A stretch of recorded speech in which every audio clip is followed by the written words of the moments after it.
नमस्कार दोस्तों, एक श्रोता के आग्रह पर पेश है आज की कहानी नन्हा राजकुमार। लेखक हैं सेंट एंतुआन दे एक्ज़ुपेरी।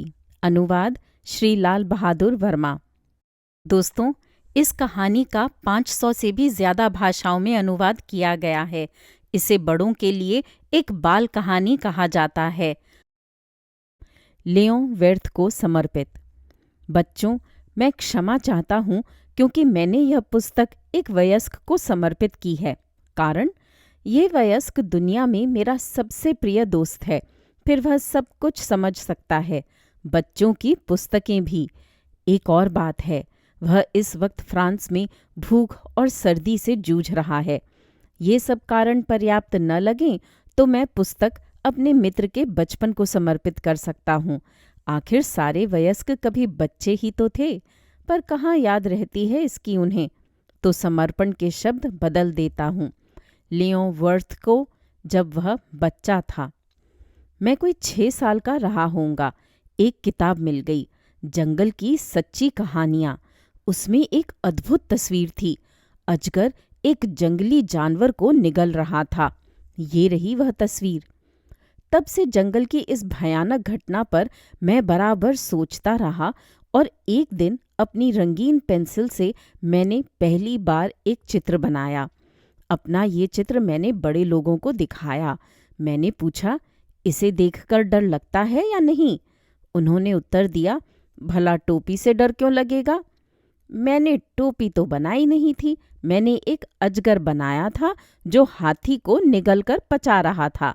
आखिर मैंने सांप के पेट के अंदर की भी तस्वीर बनाई ताकि ये बड़े लोग भी समझ सकें। ये बिना समझाए कुछ नहीं समझते। मेरा दूसरा चित्र ऐसा था। उन लोगों ने मुझे सलाह दी कि मुझे अजगर के चित्र बनाना छोड़कर भूगोल, इतिहास, गणित और व्याकरण में मन लगाना चाहिए। और इस तरह उस नन्ही सी उम्र में ही मुझे अपनी महान कलाकार बनने की इच्छा त्याग देनी पड़ी। मेरे पहले 2 चित्रों की असफलता पर ही मुझे हतोत्साहित कर दिया गया। ये बड़े लोग अपने आप कुछ नहीं समझते और बच्चों के लिए इन्हें समझाते रहना आसान नहीं। अब मुझे दूसरा पेशा चुनना पड़ा और मैंने हवाई जहाज चलाना सीख लिया। सारी दुनिया में उड़ता फिरा। भूगोल पढ़ना काफ़ी काम आया। चीन हो या एरिज़ोना, एक ही झलक में पहचान सकता था। यदि हवाई जहाज भटक जाए तो भूगोल पढ़ना बहुत काम आता है। अपनी उड़ानों के दौरान अनेक महत्वपूर्ण लोगों से परिचय हुआ। मैंने उनके साथ काफ़ी समय बिताया, उन्हें करीब से देखा, समझा, पर मेरी उनके बारे में राय नहीं बदली।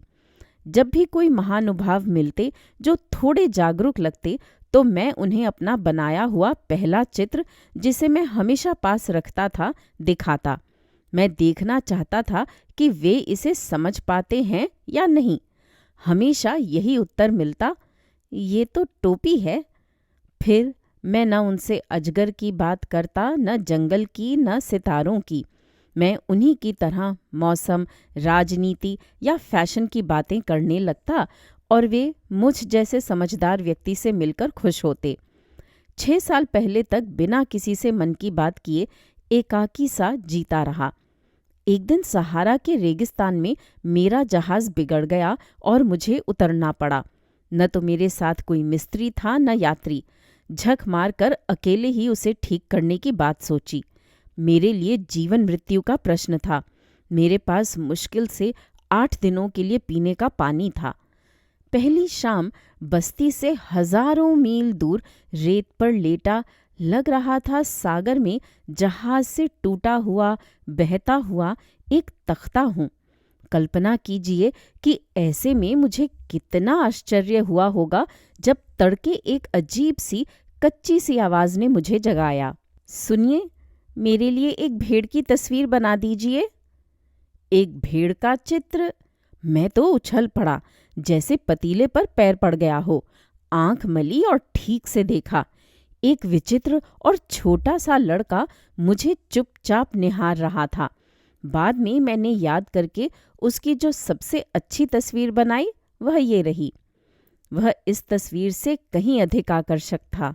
तस्वीर उसकी जैसी नहीं बनी तो मेरा क्या दोष। बचपन में ही बुजुर्गों ने हतोत्साहित जो कर दिया था, तब से मैं अजगर के अलावा कुछ भी बनाना नहीं सीख पाया। अचंभे में पड़ा मैं इस छाया सी आकृति को खुली खुली आंखों से देखता रहा। भूलिए मत कि मैं बस्ती से हजारों मील दूर था और ये लड़का न तो भटका हुआ लगता था, न भूखा प्यासा या डरा हुआ। जरा भी नहीं लगता था कि वह किसी निर्जन में खो गया है। आखिर जब बोली निकली तो मैंने कहा, पर पर तू यहाँ क्या कर रहा है? और धीरे से, जैसे एक भारी बात कहनी हो, उसने दोहराया, मेरे लिए एक भेड़ का चित्र बना दीजिए।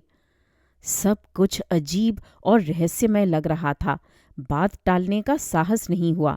निर्जन स्थान में, जबकि सर पर मौत मंडरा रही हो, ये चित्र बनाने की बात हास्यास्पद लगी।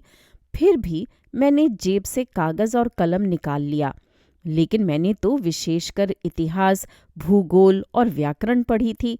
मैंने थोड़ा झुंझलाकर कहा कि मुझे चित्र बनाने नहीं आते। कोई बात नहीं, भेड़ बनाओ ना, उसने जवाब दिया।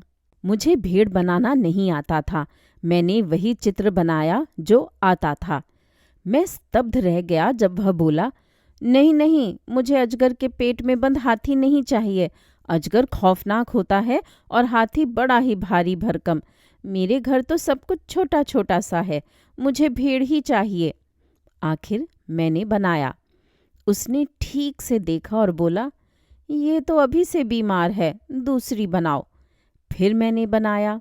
मेरे दोस्त के होठों पर एक हल्की सी सहानुभूतिपूर्ण हंसी खेल गई। देखो ना, ये भेड़ थोड़े ही है, ये तो भेड़ा है, इसके तो सींग हैं। मैंने फिर बनाया। उसने फिर नहीं स्वीकारा। ये तो बूढ़ा है, बहुत दिन जिएगा थोड़े। मुझे अपने जहाज की मोटर ठीक करनी थी। धीरज टूट गया। मैंने घसीट कर ये चित्र बनाया और झिड़कता हुआ बोला, ये रहा बक्सा, तुम्हारी भेड़ इसी के अंदर है। लेकिन मुझे थोड़ा अचरज हुआ अपने इस नन्हे से जज के मुंह पर एक चमक देखकर। मुझे बिल्कुल ऐसा ही चाहिए था। इसके लिए बहुत सी घास चाहिए क्या? क्यों? क्योंकि मेरा घर बहुत छोटा है। उतना बहुत है, मैंने तुम्हें एक छोटी सी भेड़ दी है। उसने चित्र पर सिर झुकाया। इतनी छोटी थोड़ी ही है, देखो सो रही है। और ये थी मेरी पहली मुलाकात उस नन्हे राजकुमार से। मुझे ये समझने में कई दिन लग गए कि आखिर वह नन्हा राजकुमार है कौन, कहाँ से आया है। वह मुझसे तो बहुत सारे सवाल पूछता था, पर लगता था कि मेरी बिल्कुल नहीं सुनता। मुझे धीरे धीरे उसकी बातों से सब कुछ पता चला।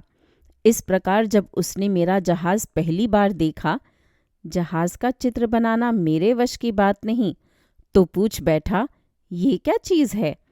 ये कोई चीज़ थोड़े ही है, ये उड़ती है। जहाज है जहाज, मेरा जहाज। मैंने बड़े गर्व से बताया कि मैं आकाश में उड़ सकता हूँ। मेरी बात सुनते ही वह चिल्ला पड़ा, ये क्या, तू आसमान से गिरा है? हाँ, मैंने सकुचाते हुए कहा। ये तो बड़े मज़े की बात है। और वह खिलखिलाकर हंसा। मुझे उसका हंसना बहुत खला। मन ही मन मैं चाहता हूँ कि लोग मेरे दुख से दुखी हों। मेरी मनःस्थिति को बिना समझे वह बोला, तू भी आसमान से आया है, तेरा घर किस ग्रह पर है? उसकी रहस्यमय उपस्थिति मेरी समझ में आने लगी। मैंने पूछा, तो तू किसी दूसरे ग्रह से आया है क्या? उसने जवाब नहीं दिया।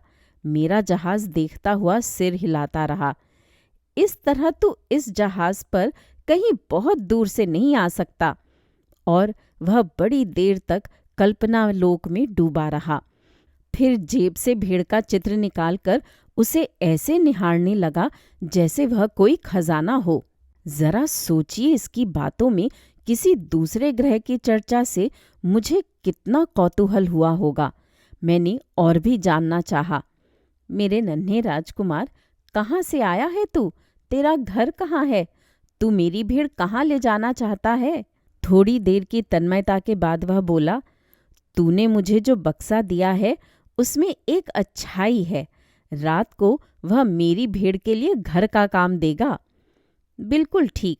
और यदि तू भला लड़का है तो मैं तुझे एक रस्सी और एक खूंटा भी दे दूंगा उसे बांधने के लिए। बांधने की बात सुनकर वह हतप्रभ सा हो गया। बांधने के लिए? अजीब बात है। लेकिन अगर तूने उसे बांधा नहीं तो वह जहां मन करे चली जाएगी और खो जाएगी। मेरा नन्हा दोस्त फिर खिलखिलाया। मगर जाएगी कहाँ? कहीं भी नाक की सीध में। विषाद भरे स्वर में उसने कहा, कोई बात नहीं, मेरा ग्रह बहुत छोटा है, वहां सीधे दूर तक नहीं जा सकता कोई। इस प्रकार मुझे दूसरी बात का पता चला कि वह जिस ग्रह से आया है वह मुश्किल से इतना बड़ा है जितना एक घर। इससे मुझे बहुत आश्चर्य नहीं हुआ। मैं जानता था कि पृथ्वी, बृहस्पति, मंगल, शनि जैसे बड़े बड़े ग्रहों के अलावा सैकड़ों ऐसे छोटे बेनाम ग्रह हैं जिन्हें दूरबीन से भी देखने में कठिनाई होती है। जब कोई वैज्ञानिक किसी एक ग्रह की खोज करता है तो वह उसकी पहचान के लिए एक संख्या चुन लेता है, जैसे नक्षत्र 32,611। मेरे इस विश्वास के कई कारण हैं कि जिस नक्षत्र से वह आया था उसका नाम B612 होगा। उस नक्षत्र को केवल एक बार 1901 में एक तुर्क वैज्ञानिक ने अपनी दूरबीन से देखा था। उसने एक अंतर्राष्ट्रीय सम्मेलन में अपनी खोज का भव्य प्रदर्शन किया था, पर उसकी पोशाक देखकर उस पर किसी ने विश्वास नहीं किया। वयस्क लोग ऐसे ही होते हैं।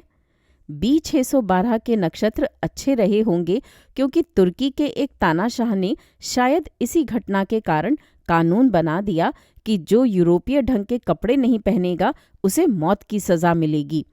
उस वैज्ञानिक ने 1920 में फिर प्रदर्शन किया। इस बार उसने अपने को सूट बूट से सजा रखा था और सब ने उसकी बात मान ली थी।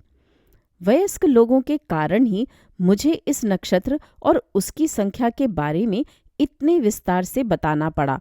बड़े लोगों का संख्याओं में बड़ा विश्वास होता है। उनसे आप किसी नए दोस्त के बारे में बातें करें तो वे कभी कोई सार्थक प्रश्न नहीं पूछेंगे। वे कभी नहीं पूछेंगे उसकी आवाज़ कैसी है, कौन से खेल खेलता है, तितलियां इकट्ठा करता है। पूछेंगे क्या उम्र है, उसके कितने भाई हैं, उसका वजन कितना है, उसके पिता कितनी तनख्वाह पाते हैं।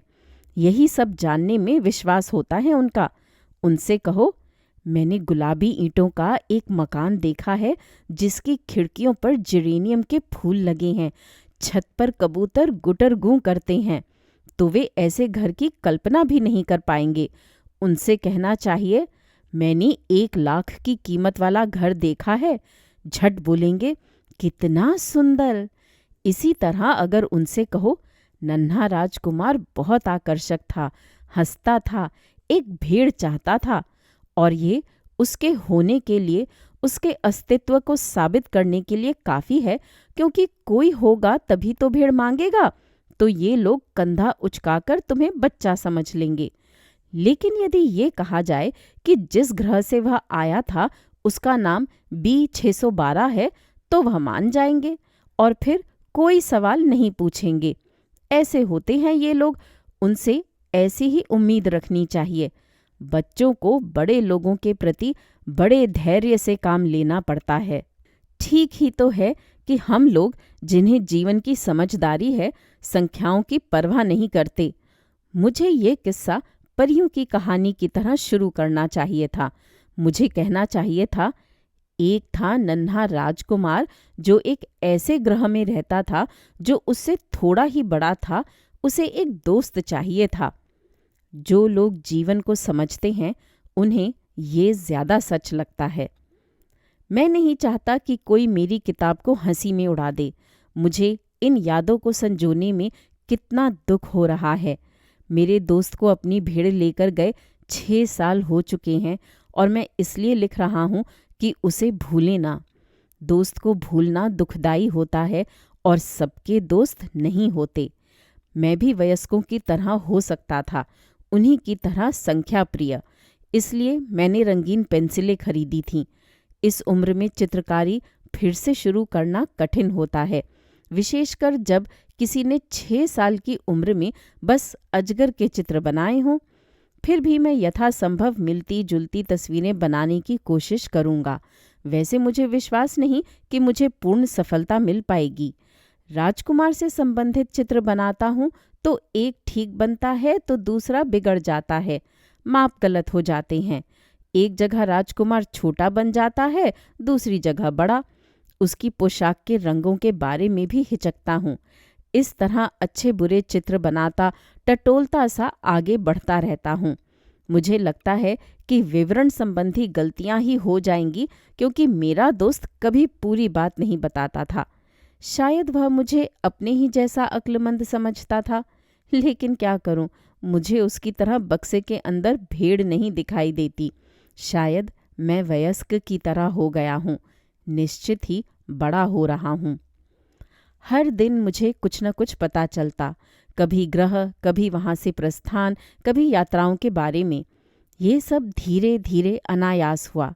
इसी तरह राजकुमार से मुलाकात के तीसरे दिन मुझे बाओबाब यानी गोरखचिंच नामक पेड़ के लगातार बढ़ने, फैलने और उससे उत्पन्न खतरे के बारे में पता चला, और ये भी भेड़ की ही वजह से, क्योंकि उसने मुझसे अचानक इस तरह पूछा जैसे उसे कोई बड़ी शंका हो।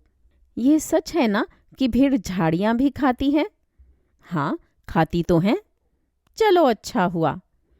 मैं समझा नहीं कि भेड़ के झाड़ी खाने में क्या खास बात है, लेकिन तभी नन्हे राजकुमार ने कहा, तब तो वह बाओबाब के पेड़ भी खाती होगी।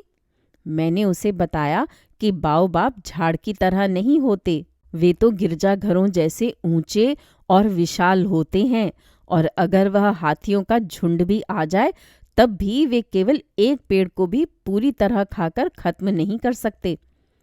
हाथियों के झुंड की बात सुनकर हंसी आ गई। उसने कहा, उन्हें एक के ऊपर एक रखना पड़ेगा ना। उसने तुरंत बुद्धिमत्तापूर्ण बात कही, बड़ी होने से पहले तो बाओबाब छोटे होते होंगे। बिल्कुल ठीक, लेकिन तू क्यों चाहता है कि तेरी भेड़ छोटे बाओबाब खाएं? उसने उत्तर दिया, वाह, इतना भी नहीं समझते। मुझे तो उस बात को समझने में काफी अक्ल लगानी पड़ी। वास्तव में नन्हे राजकुमार के ग्रह पर सारे ग्रहों की तरह अच्छे और बुरे दोनों तरह के पौधे थे। अच्छे पौधों के अच्छे और बुरे पौधों के बुरे बीज भी होते थे, लेकिन बीज तो दिखाई नहीं पड़ते। वे तब तक पृथ्वी की रहस्यमय गर्भ में पड़े सोते रहते हैं जब तक वह रहस्य किसी बीज के माध्यम से प्रस्फुटित नहीं होता।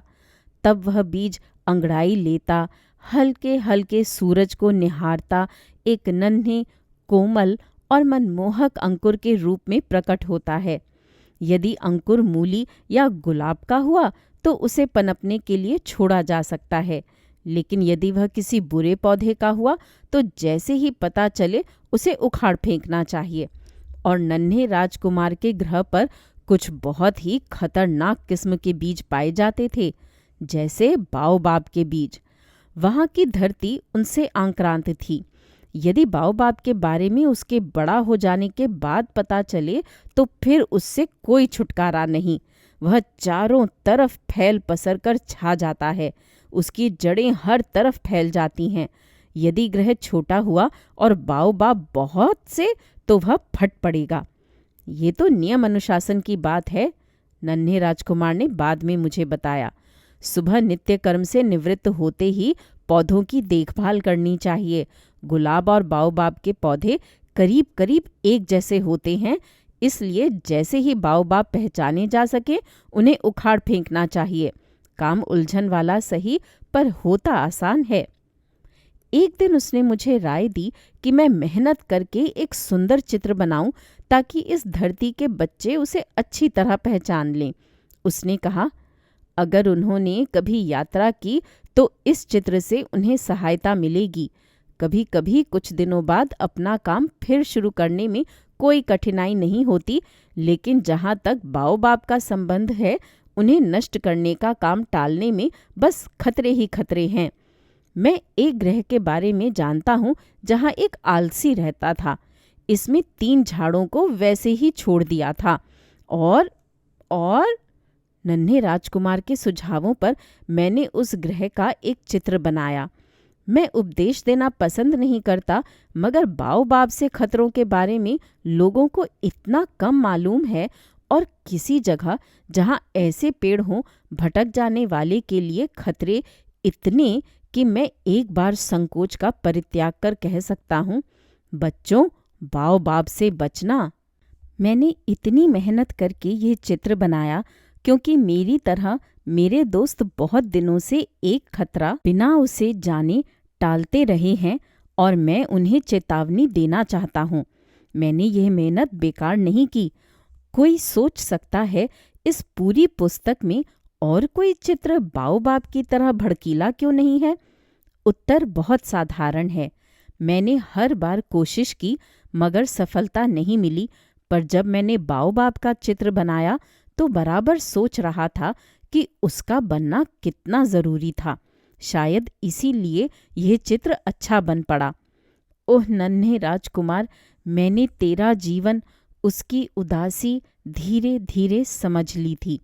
बहुत दिनों तक मेरे पास मन बहलाने का एकमात्र साधन था सूर्यास्त का सौंदर्य। इसका पता मुझे तुझसे मुलाकात के चौथे दिन चला, जब तूने मुझसे कहा, मुझे सूर्यास्त बहुत अच्छा लगता है, आओ चले देखें। लेकिन उसके लिए तो अभी इंतज़ार करना होगा। इंतज़ार? इंतज़ार किस बात का? कि सूर्यास्त हो।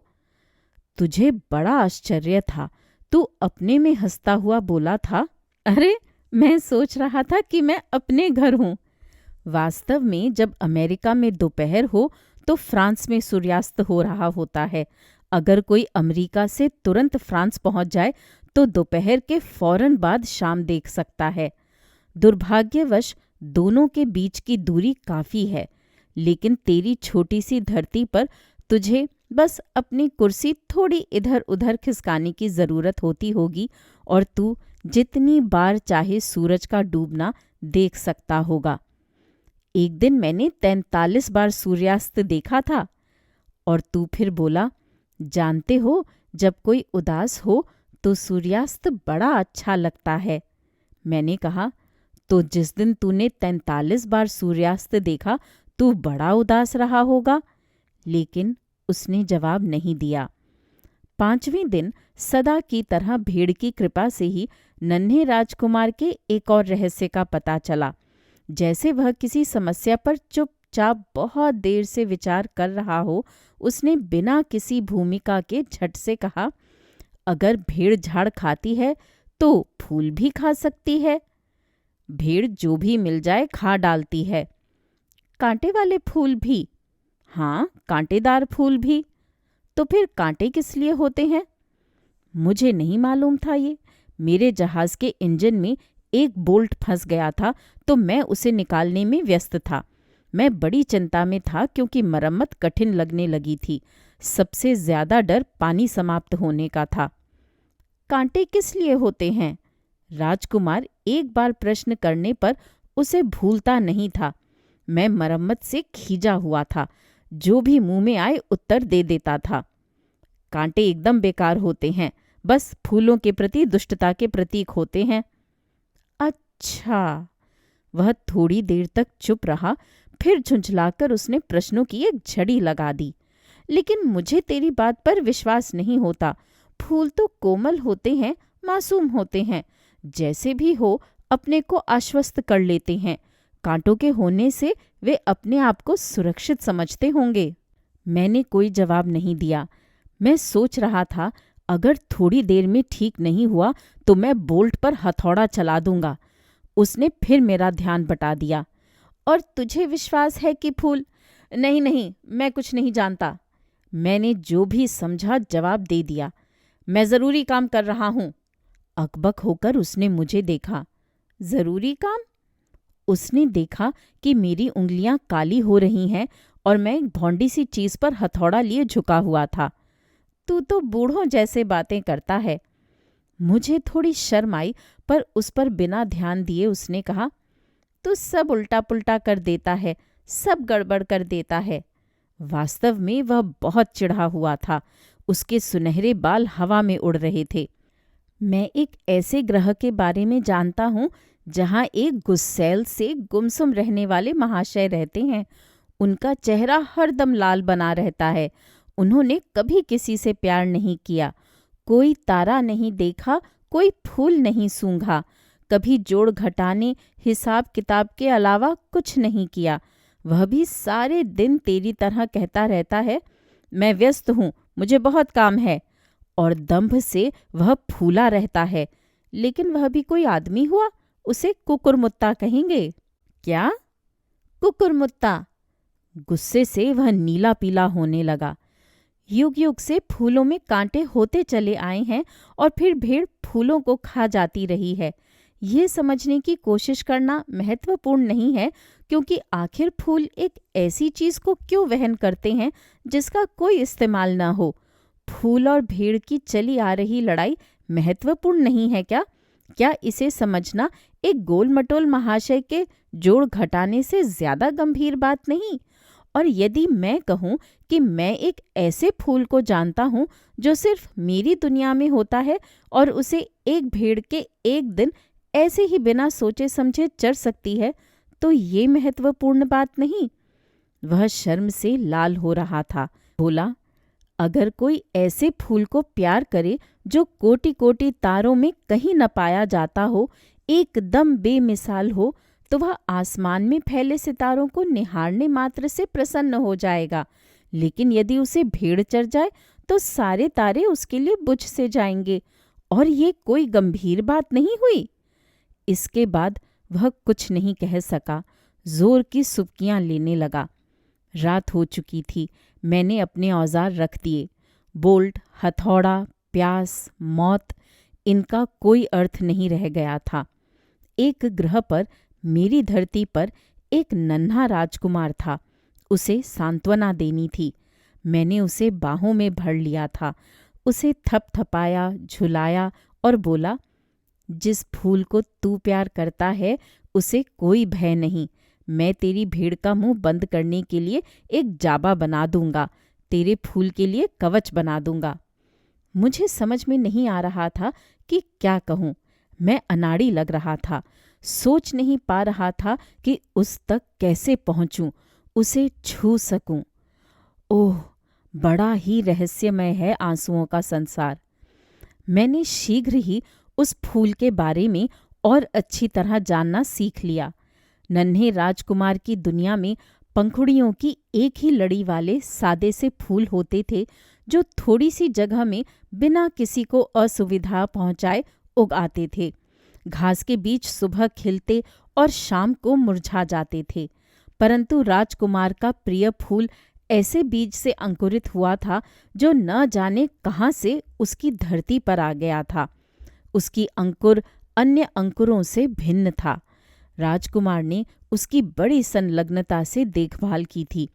उसे डर था कि वह भी किसी दूसरी किस्म की बाओबाब की झाड़ी न हो, लेकिन उस पौधे का बढ़ना जल्द ही बंद हो गया और लगा कि एक फूल खिलने वाला है। नन्हा राजकुमार गदराई सी कली को देखकर सोचता कि इसमें से निश्चय ही एक चमत्कार प्रकट होगा, लेकिन अपने हरे कोष्ठ की छाँव में पंखुड़ियों के परिधान चुनती सजती उस कली का सौंदर्य निखरता ही जा रहा था। वह अपने सौंदर्य को भरपूर जगमगाहट के पहले साधारण फूलों की तरह प्रकट नहीं होने देना चाहती थी। सच, बहुत शौकीन थी वह। साज सज्जा कितने ही दिन चलती रही और फिर एक दिन उषा की पहली किरण के साथ वह अधखिली कली प्रकट हो ही गई। इतनी तैयारी के बाद उसने जम्हाई लेते हुए कहा, ओह, मुश्किल से अभी अभी जागी हूँ, क्षमा करना, मैं अभी ठीक से तैयार नहीं। नन्हे राजकुमार की प्रसन्नता की सीमा नहीं रही। कितनी सुंदर हो! सच्ची! अपनी मधुर आवाज में इतराकर वह कली बोली, मैं सूरज के साथ ही जन्मी हूँ। राजकुमार समझ गया कि वह विनम्र नहीं है, पर उससे प्रभावित हुए बिना नहीं रहा जा सकता। ये नाश्ते का समय है, उसने फौरन कहा, मेरा ख्याल रखो। और राजकुमार शर्मा गया। उसने एक बर्तन ढूंढकर उसे ताज़े पानी से सींच दिया। कुछ ही दिनों में उस फूल ने राजकुमार को अपने मान भरे अहंकार से परेशान कर डाला। उदाहरण के लिए, एक दिन अपने चारों कांटों की बात करते हुए उसने राजकुमार से कहा, खूनी पंजों वाले बाघ भी आ जाएं तो मुझे डर नहीं। मेरे ग्रह पर बाघ नहीं होते, और फिर बाघ घास थोड़े ही खाते हैं। राजकुमार ने विरोध किया। मैं घास नहीं हूं, फूल ने धीरे से कहा। क्षमा करना, मुझे बाघ से परवाह नहीं, पर हवा के झोंकों से डर लगता है। तुम्हारे पास आड़ करने के लिए पर्दा तो नहीं होगा? हवा के झोंकों से डर एक पौधे के लिए कोई अच्छी बात नहीं। ये फूल सीधा साधा नहीं लगता, राजकुमार ने सोचा। शाम को मुझे ढक देना, यहाँ बहुत सर्दी पड़ती है, मुझे चैन नहीं। जहाँ से मैं आई हूँ। उसे बीच में ही रुकना पड़ा। वह बीज रूप में कहीं और से आई थी और दूसरी किसी दुनिया के बारे में उसे कुछ पता नहीं था। उसने एक मूर्खतापूर्ण झूठ बोलना चाहा था, स्वयं से अपमानित होती हुई, मानो राजकुमार को गलत साबित करने के लिए एक दो बार खांसती हुई बोली, मैंने तुमसे पर्दा मांगा था ना? जा रहा हूं ढूंढने। लेकिन तुम कुछ कह रही थी। वह जबरदस्ती खांसी थी ताकि राजकुमार को पछतावा हो। इस प्रकार बावजूद इसके कि वह मन लगाकर उसकी सेवा कर रहा था, उसने फूल पर संदेह करना शुरू कर दिया। ऐसी ही कई बातों को बहुत महत्व दे देने के कारण वह दुखी था। एक दिन उसने धीरे से मुझसे कहा, मुझे उसकी बात नहीं सुननी चाहिए थी। फूलों को बस देखना और सूंघना चाहिए, उनकी बातें नहीं सुननी चाहिए। मेरे फूल ने संसार को सुगंध से भर दिया था, पर मुझे पता नहीं था कि मैं इस दुख को कैसे भोगूं। कांटों की बात जिससे मैं चिढ़ गया था, वास्तव में उन बातों से मुझ में मृदु भाव पैदा होना चाहिए थे। फूल ने फिर चुपके से कहा, मुझे बिल्कुल समझ नहीं थी। मुझे उसके बारे में उसके शब्द नहीं, उसके काम के आधार पर निर्णय लेना चाहिए था। उसने मेरा सुख, मेरी समझ बढ़ाई थी। मुझे इस तरह पलायन नहीं करना चाहिए था। उसकी कटी कटी बातों के पीछे से झांकती उसकी कोमलता, उसका प्यार देखना चाहिए था। कितना विरोधाभास होता है फूलों में। लेकिन मेरी उम्र ही क्या थी कि प्यार करना जानूं। मैं सोचता रहा कि वह अपने ग्रह से निकला कैसे होगा। मैंने सोचा कि प्रवासी चिड़ियों के झुंड के साथ उड़ चला होगा। जिस दिन वह रवाना होने वाला था, उसने सब ठीक ठाक किया। अपने 2 जीवंत ज्वालामुखी चोटियों पर उसने झाड़ू लगाई। उनकी वजह से उसे सुबह नाश्ता गर्म करने में बड़ी सुविधा होती थी। एक सुप्त ज्वालामुखी भी था, पर कौन जाने। उसने उसे भी झाड़कर ढक दिया। ज्वालामुखी चिमनी की आग की तरह होते हैं। अगर उन्हें साफ करते रहा जाए तो बिना भड़के धीरे धीरे सुलगते रहते हैं। पर इस धरती की बात और है। उनके सामने हम इतने छोटे होते हैं कि उन्हें साफ करना या ढकना संभव नहीं। इसीलिए तो कभी कभी इतना उत्पात करते रहते हैं ये। उसे थोड़ा दुख हुआ, पर उसने बाओबाब के आखिरी झाड़ उखाड़े। वह सोचता था कि वह कभी लौटेगा नहीं, पर ये रोजमर्रा काम करना उस दिन उसे बहुत अच्छा लगा। अपने फूल को ढकने से पहले उसने आखिरी बार पानी दिया तो उसकी आंखें भर आईं। अलविदा, उसने फूल से कहा। उसने जवाब नहीं दिया। अलविदा, उसने दोहराया। फूल ने खांसा, लेकिन वह सर्दी वाली खांसी नहीं थी। मैं बहुत बुद्धू हूँ, मुझे क्षमा करना। खुश रहने की कोशिश करना। न डांट न फटकार। उसे बड़ा आश्चर्य हुआ। ढक्कन लिए गुमसुम खड़ा रहा। ये शांत मिठास उसकी समझ में नहीं आया। मैंने तुझे बहुत प्यार किया, फूल ने कहा। मेरी ही गलती थी कि तूने कुछ नहीं समझा, पर अब उसे क्या। लेकिन तुम भी मेरी तरह मूर्ख। खुश रहना। छोड़ो ढक्कन, अब क्या होगा इसका। लेकिन हवा, मुझे इतनी सर्दी नहीं लग रही है। रात की ताज़ा हवा में मेरी तबीयत ठीक हो जाएगी। मैं फूल हूँ ना। लेकिन जानवर, अगर मुझे तितलियों को जानना है तो ये ज़रूरी है कि कुछ कीड़ों को भी जानूं, नहीं तो कौन आएगा मेरे पास। तू तो दूर रहेगा मुझसे। जहाँ तक बड़े जानवरों का सवाल है, मुझे कोई डर नहीं। मेरे कांटे जो हैं। एक अल्हड़ की तरह उसने अपने 4 कांटे दिखाए और कहा, ऐसे न खड़े रहो, मुझसे सहा नहीं जा रहा है। जाने का निश्चय कर लिया है तो जाओ अब। उसकी आंखों के आंसू कोई देखे, ये उसके स्वाभिमान को गवारा नहीं था। आकाश से विचरता उसने अपने को 325, 326, 327, 328, 329 और 330 नामक ग्रहों के करीब पाया। उसने कुछ करने, कुछ सीखने के लिए उन ग्रहों में जाने का निश्चय किया। पहले ग्रह में एक राजा रहता था। फर के गुलाबी और सफ़ेद राजसी वस्त्रों से सुसज्जित वह एक शानदार सिंहासन पर बैठा था। वाह, ये रही मेरी प्रजा! नन्हे राजकुमार को देखते ही वह चिल्लाया। राजकुमार ने सोचा, इसने मुझे पहले तो कभी देखा नहीं, फिर कैसे पहचान लिया। वह नहीं जानता था कि राजाओं के लिए दुनिया काफी सरल होती है। उनके लिए अपने अलावा सब लोग प्रजा होते हैं। उस एकाकी राजा ने, जो अब किसी के लिए राजा था, गर्व से कहा, नजदीक आ ताकि तुझे देख सकूं। राजकुमार ने चारों ओर देखा कि कहाँ बैठे, पर उस छोटे ग्रह पर कहीं जगह नहीं थी। हर तरफ राजा के राजसी वस्त्र फैले हुए थे। वह खड़ा ही रहा और चूंकि थक गया था, इसलिए उसे जम्हाई आ गई। राजा के सामने जम्हाई लेना सभ्यता के विरुद्ध है, ऐसा मत करना अब, राजा बोला। राजकुमार की समझ में नहीं आया। वह बोला, कैसे रोकूं? बहुत दूर की यात्रा करके आया हूं और मैं बिल्कुल सो नहीं सका हूं। अच्छा, तुझे जम्हाई लेने की आज्ञा है। सालों गुजर गए किसी को जम्हाई लेते देखे। मेरे लिए ये देखना अजीब सी बात है। अच्छा, तो ले जम्हाई, मैं आज्ञा देता हूं। राजकुमार लाल हो गया। बोला, अब तो डर लगता है, अब नहीं आती जम्हाई। तो अच्छा, मैं तुझे आज्ञा देता हूं कि अभी जम्हाई ले, अभी। उसे शब्द नहीं मिले।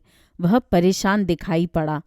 राजा होने के नाते वह सोचता था कि उसकी सत्ता का सम्मान हो। उसके अपनी आज्ञा का उल्लंघन बर्दाश्त नहीं था। वह एक छत्र राजा था, लेकिन चूंकि एक नेक आदमी था, वह तर्कसंगत आज्ञा ही देता था। वह कहता, अगर मैं एक सेनापति से कहूं कि वह मेरा बगुला बन जाए और वह मेरी आज्ञा माने, तो इसमें मेरा दोष है, उसका नहीं। धीरे से राजकुमार ने पूछा, मैं बैठ जाऊं? अपने वस्त्रों को सिकोड़कर राजा बोला, मैं तुझे बैठने की आज्ञा देता हूं। राजकुमार अचंभे में था। इतने नन्हे से ग्रह पर वह राजा आखिर राज्य किस पर करता होगा। महाराज, क्षमा कीजिएगा, आपसे एक प्रश्न पूछूं? मैं तुझे प्रश्न पूछने की आज्ञा देता हूं। आप किस पर राज्य करते हैं? सब पर। राजा ने चारों तरफ हाथ घुमाकर ग्रहों और सितारों की ओर इशारा कर दिया। इन सब पर, इन सब पर। वह एक छत्र ही नहीं, सार्वभौम राजा था। सितारे आपकी आज्ञा मानते हैं? हाँ हाँ, राजा बोला, वे तुरंत मेरी आज्ञा का पालन करते हैं। मुझे अनुशासनहीनता पसंद नहीं है।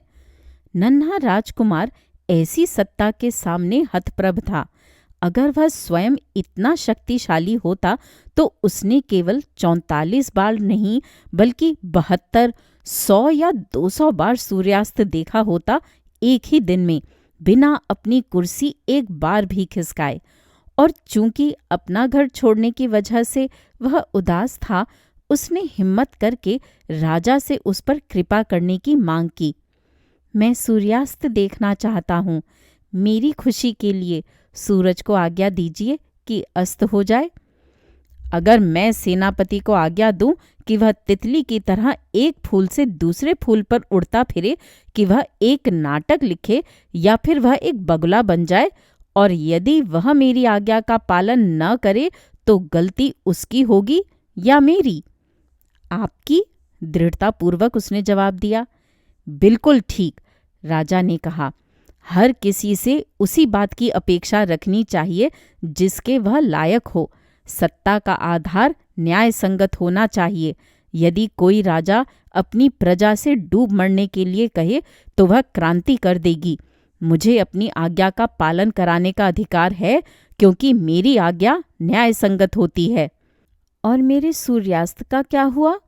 राजकुमार ने याद दिलाया। वह एक प्रश्न करने के बाद उसे कभी नहीं भूलता था। तेरा सूर्यास्त मिलेगा तुझे।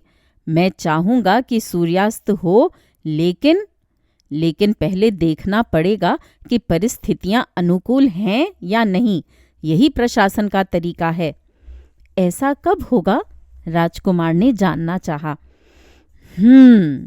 एक बड़ा सा कैलेंडर देखता हुआ राजा बोला, सूर्यास्त करीब 7:40 पर होगा, और तब देखना कैसे मेरी आज्ञा का पालन होता है।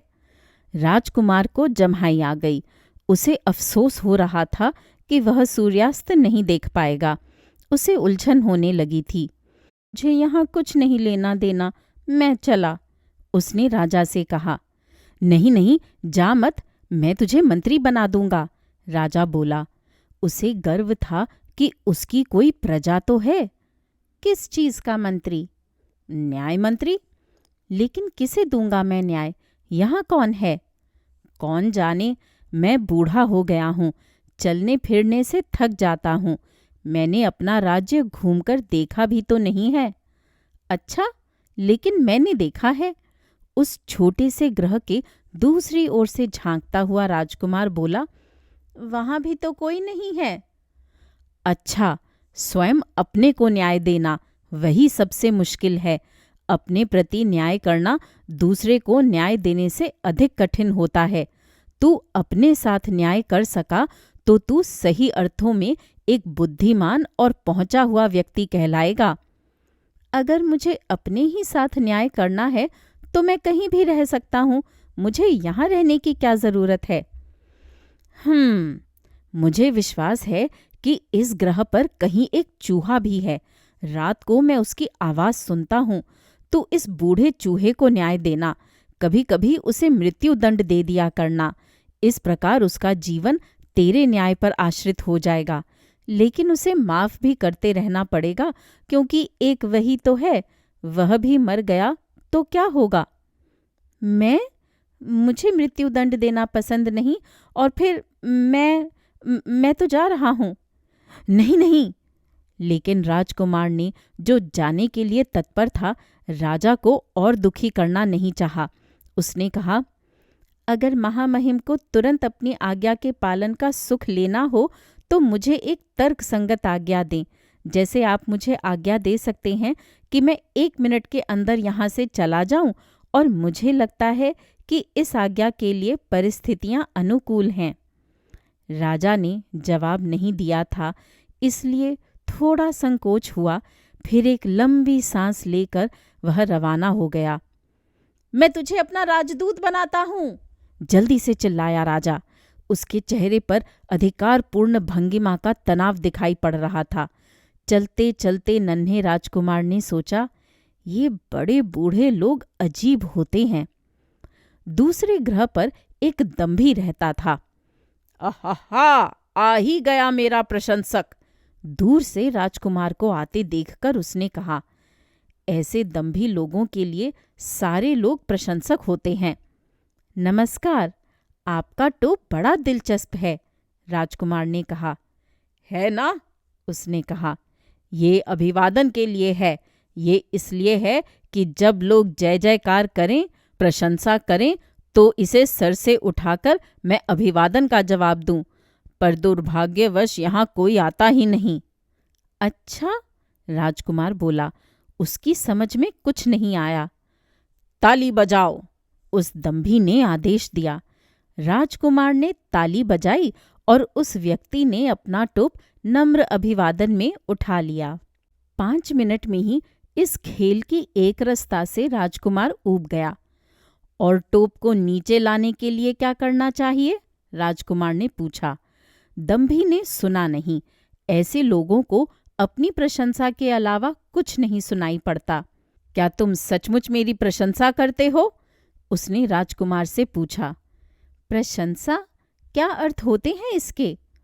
प्रशंसा करने का अर्थ हुआ कि तुम मुझे इस ग्रह का सबसे सुंदर, सबसे सुसज्जित धनी और सबसे बुद्धिमान व्यक्ति समझते हो। लेकिन तुम तो इस ग्रह के एकमात्र व्यक्ति हो। क्या हुआ, तब भी मेरी प्रशंसा करना? अपने कंधे हिलाते हुए राजकुमार ने कहा। मैं तुम्हारी प्रशंसा करता हूँ, लेकिन आखिर अपनी प्रशंसा क्यों करवाना चाहते हो? और राजकुमार वहां से चला गया। अपनी यात्रा के दौरान उसने सोचा, ये बड़े लोग बहुत अजीब होते हैं। अगले ग्रह में एक शराबी रहता था। वहां वह थोड़ी ही देर रहा, पर उसका मन विषाद से भर गया। उसने देखा कि वह व्यक्ति कुछ खाली, कुछ भरी बोतलें लिए चुपचाप बैठा है। उसने पूछा, क्या कर रहे हैं आप? एक उदास आवाज में उसने जवाब दिया, पी रहा हूं। क्यों पी रहे हैं? भूलने के लिए। क्या भूलने के लिए? राजकुमार ने पूछा। वह उसकी हालत पर दुखी था। ये भूलने के लिए कि मैं शर्मिंदा हूं। उसने स्वीकार किया। उसका सिर एक तरफ झूल रहा था। किस बात की शर्म? राजकुमार ने जोर देकर पूछा। मुझे अपने पीने पर शर्म है। उस पियक्कड़ ने अपनी बात खत्म करके एकदम से चुप्पी साध ली। राजकुमार के कुछ समझ में नहीं आया। वह चल पड़ा। उसने सोचा, ये बड़े लोग सचमुच बड़े अजीब होते हैं। चौथे ग्रह का स्वामी एक व्यवसायी था। वह व्यक्ति इतना व्यस्त था कि उसने राजकुमार के आने की आहट पर अपना सिर तक नहीं उठाया। नमस्ते, आपकी सिगरेट बुझ चुकी है, राजकुमार बोला। 3, 2, 5, 5 और 7, 11। नमस्कार। 15 और 7, 22, 22 और 6, 28। उसे जलाने तक का वक्त नहीं है। 26 और 5, 31। तो कुछ मिलाकर 50 करोड़ 16 लाख 22,731 हुआ। 50 करोड़ क्या? अच्छा, तू मौजूद है अभी? 50 करोड़, 50 करोड़ पता नहीं क्या, याद ही नहीं रहा। इतना काम है। मैं बड़ा गंभीर आदमी हूँ। मैं बेकार की बातों में नहीं पड़ता। 2, 5, 7, 51 करोड़ क्या? राजकुमार ने दोहराया। एक बार सवाल पूछने पर जीवन में उसने कभी किसी को उत्तर पाए बिना छोड़ा नहीं था। व्यवसायी ने सिर उठाया। मैं 54 साल से इस ग्रह पर हूँ और इस बीच मेरे काम में केवल 3 बार बाधा पड़ी है। पहली बार 22 साल हुए एक भौरा न जाने कहाँ से गिर पड़ा था।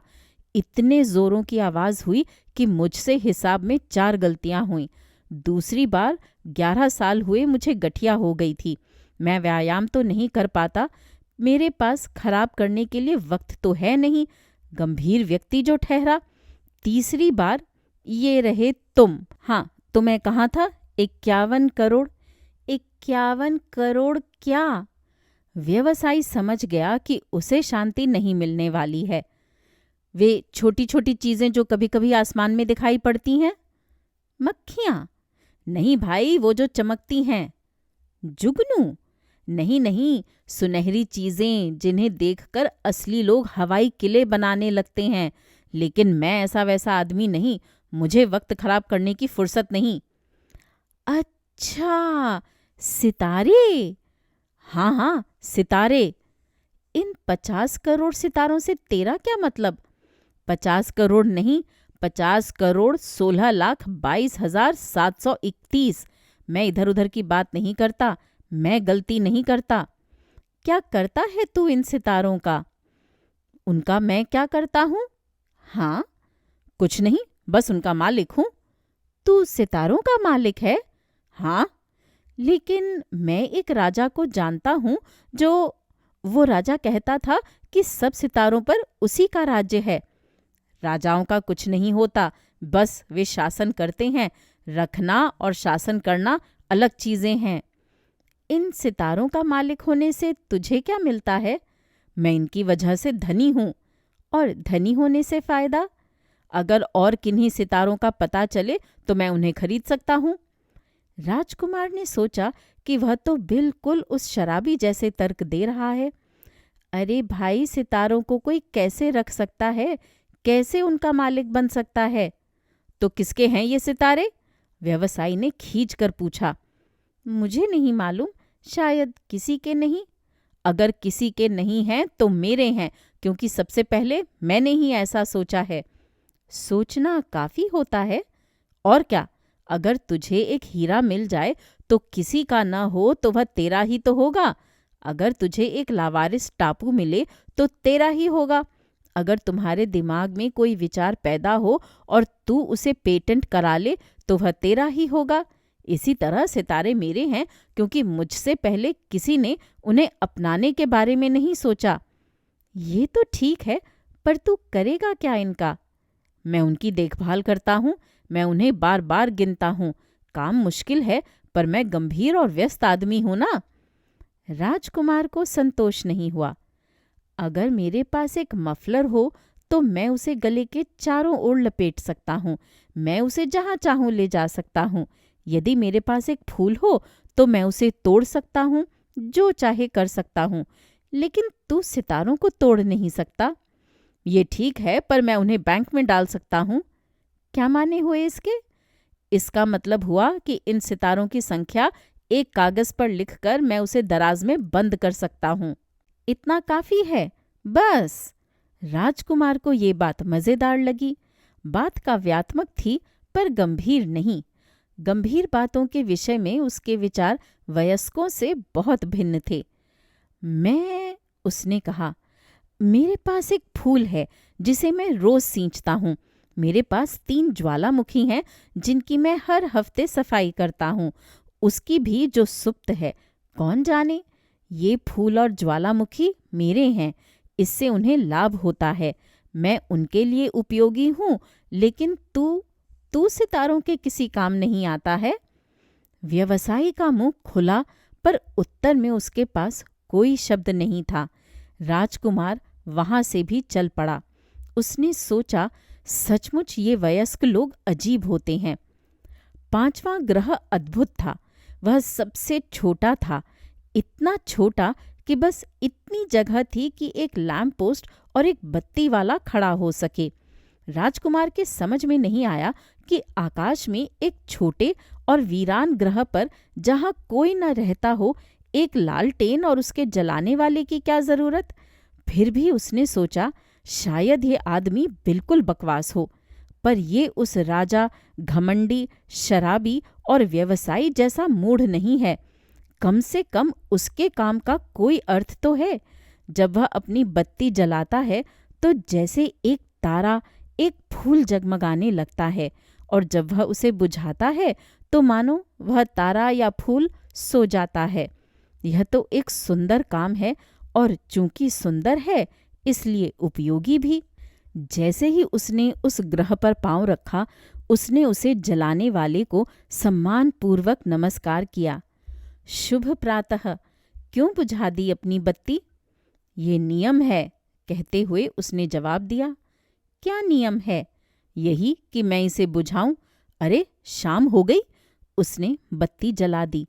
अरे, बत्ती क्यों जला दी? ये मेरा काम है। मैं समझा नहीं, राजकुमार ने कहा। इसमें समझने की कोई बात नहीं। काम का मतलब काम। शुभ प्रातः। और उसने फिर बत्ती बुझा दी। फिर उसने एक सफ़ेद और लाल रंग के रुमाल से अपनी ललाट पोंछ ली। बड़ा ही मुश्किल है ये। पहले ठीक था। मैं सुबह की बत्ती बुझा देता था और शाम को जला देता था। पूरा दिन आराम और पूरी रात सोने के लिए मिल जाती थी। और फिर क्या नियम बदल गया? नियम नहीं बदला, प्रकृति की लीला बदल गई। ये ग्रह हर साल पहले से तेज चक्कर लगाने लगा है और नियम वही का वही है। तो तो अब तो ये हर मिनट में एक चक्कर लगा लेता है। मुझे 1 सेकंड का भी आराम नहीं मिलता। हर मिनट एक बार जलाना, एक बार बुझाना। अजीब बात है, यहाँ 1 मिनट का दिन होता है। कुछ अजीब नहीं, हम लोगों को बातें करते 1 महीना हो गया। 1 महीना? हाँ, 30 मिनट 30 दिन। शुभ रात्रि। और उसने फिर बत्ती जला दी। राजकुमार को अपने कर्तव्य के प्रति इतना ईमानदार बत्ती वाला बड़ा भला लगा। उसे उन सूर्यास्तों की याद आई जिन्हें वह कुर्सी खिसका खिसका कर देखता रहता था। उसने अपने इस दोस्त की मदद करनी चाहिए। जानते हो, मुझे एक तरीका मालूम है कि तू जब चाहे आराम कर सकेगा। आराम? आराम तो मुझे हमेशा चाहिए। कर्तव्य परायण और आलसी एक ही साथ हुआ जा सकता है। नन्हे राजकुमार ने कहा, तेरा ग्रह इतना छोटा है कि तू 3 कदम चल के उसकी परिक्रमा कर सकता है। तुझे बस इतना धीरे चलना है कि हर दम धूप में रह सके और शाम हो ही नहीं। जब तुझे आराम करना हो तो चलने लगना, और फिर दिन उतना लंबा हो जाएगा जितना तू चाहेगा। लेकिन इससे मेरा क्या भला होगा? मुझे तो सोना अच्छा लगता है, और चलते चलते मैं सो तो पाऊंगा नहीं। ये तो दुर्भाग्य ही हुआ, राजकुमार बोला। दुर्भाग्य ही है। शुभ प्रातः। और उसने बत्ती बुझा दी। अपनी यात्रा में और आगे बढ़ता हुआ राजकुमार सोचने लगा कि अब तक जिनसे वह मिल चुका है, राजा, दंभी, शराबी, व्यवसायी, वे सभी इसको बुरा भला कहेंगे, पर ये अकेला ऐसा व्यक्ति था जो हास्यास्पद नहीं लगा। शायद इसलिए कि वह अपने में नहीं बल्कि दूसरे कामों में व्यस्त है। उसने ठंडी सांस ली और सोचने लगा, बस यही एक था जिससे दोस्ती हो सकती थी। लेकिन उसके ग्रह पर जगह नहीं थी कि 2 व्यक्ति रह सकते। यद्यपि राजकुमार ने कहा नहीं, उसे उस ग्रह को छोड़ने में जो तकलीफ हो रही थी, उसका सबसे बड़ा कारण ये था कि उस ग्रह पर हर 24 घंटे में 1440 बार सूर्यास्त होता था। छठा ग्रह 10 गुना बड़ा था। उस पर एक बूढ़े महाशय रहते थे जो एक बड़ी सी किताब लिख रहे थे। अरे! राजकुमार को देखते ही वह चिल्लाया, ये रहा एक अन्वेषक। राजकुमार मेज के पास दम लेने के लिए बैठ गया। बहुत यात्रा कर चुका था वह। कहाँ से आ रहा है? कौन सी किताब है ये? राजकुमार ने पूछा। क्या कर रहे हैं आप? मैं तो भूगोल वेत्ता हूँ। भूगोल वेत्ता का अर्थ? वह एक विद्वान होता है जिसे पता होता है कि कहाँ सागर, कहाँ नदियाँ, नगर, पहाड़ और रेगिस्तान पाए जाते हैं। ये तो मज़ेदार बात हुई। ये तो एक अच्छा व्यवसाय हुआ। राजकुमार ने इस भूगोल वेत्ता के ग्रह पर नजर दौड़ाई। उसने अभी तक इतना शानदार ग्रह नहीं देखा था। तुम्हारा ग्रह तो बहुत सुंदर है। यहाँ समुद्र है क्या? हो सकता है। वाह! राजकुमार थोड़ा हताश हुआ। और पहाड़ है यहाँ? मुझे कैसे मालूम होगा? नगर, नदियाँ और रेगिस्तान है यहाँ। इनके बारे में भी मुझे नहीं मालूम। लेकिन आप तो भूगोल वेत्ता हैं। हूँ तो, लेकिन खोज तो करता नहीं। वह प्रकृति मुझ में बिल्कुल नहीं है। भूगोल वेत्ता तो जाएगा नहीं नगरों, नदियों, पहाड़ों, सागरों, महासागरों और रेगिस्तानों की गिनती करने। इधर उधर घूमना उसका काम नहीं। ये तो काफी महत्वपूर्ण होता है। वह अपनी कुर्सी नहीं छोड़ सकता। यहीं उसे खोज करने वाले मिल जाते हैं। वह उनसे प्रश्न करता है और खोजकर्ताओं के अनुभवों को नोट करता है। और अगर किसी खोजकर्ता का बयान दिलचस्प लगे तो वह पता लगाता है कि वह कैसा आदमी है। वह किस लिए? क्योंकि ऐसा एक व्यक्ति जो झूठ बोलता हो भूगोल की किताबों की मिट्टी पलीद कर देगा, वह भी जो शराबी हो। लेकिन क्यों? क्योंकि शराबी को चीजें दोहरी दिखाई पड़ती हैं और भूगोल वेत्ता उसके बयान के अनुसार यहाँ एक पहाड़ है, वहाँ 2 पहाड़ लिख देगा। मैं एक व्यक्ति को जानता हूँ, राजकुमार बोला, जो अच्छी खोज नहीं कर सकता। हो सकता है यदि खोज करने वाले का चरित्र अच्छा है तो उसके आविष्कार के बारे में छानबीन की जाती है। वहां जाकर देखा जाता है? नहीं भाई, जाना तो मुश्किल होता है। हाँ, उससे कहा जाता है कि वह अपनी खोज के बारे में सबूत दे।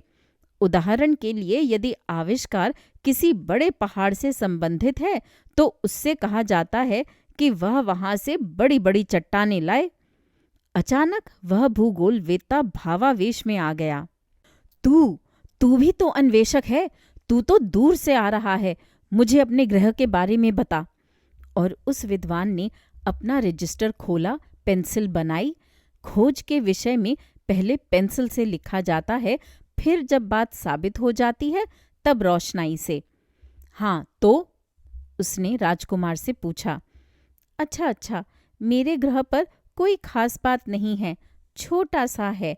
वहाँ 3 ज्वालामुखी हैं, 2 प्रज्वलित हैं और 1 सुप्त। लेकिन कौन जाने? भूगोलवेत्ता ने दोहराया। मेरे वहाँ एक फूल भी है। फूलों वूलों के बारे में हम लोग नोट नहीं लेते। क्यों? फूल तो सबसे क्षणभंगुर होते हैं। क्षणभंगुर के क्या माने?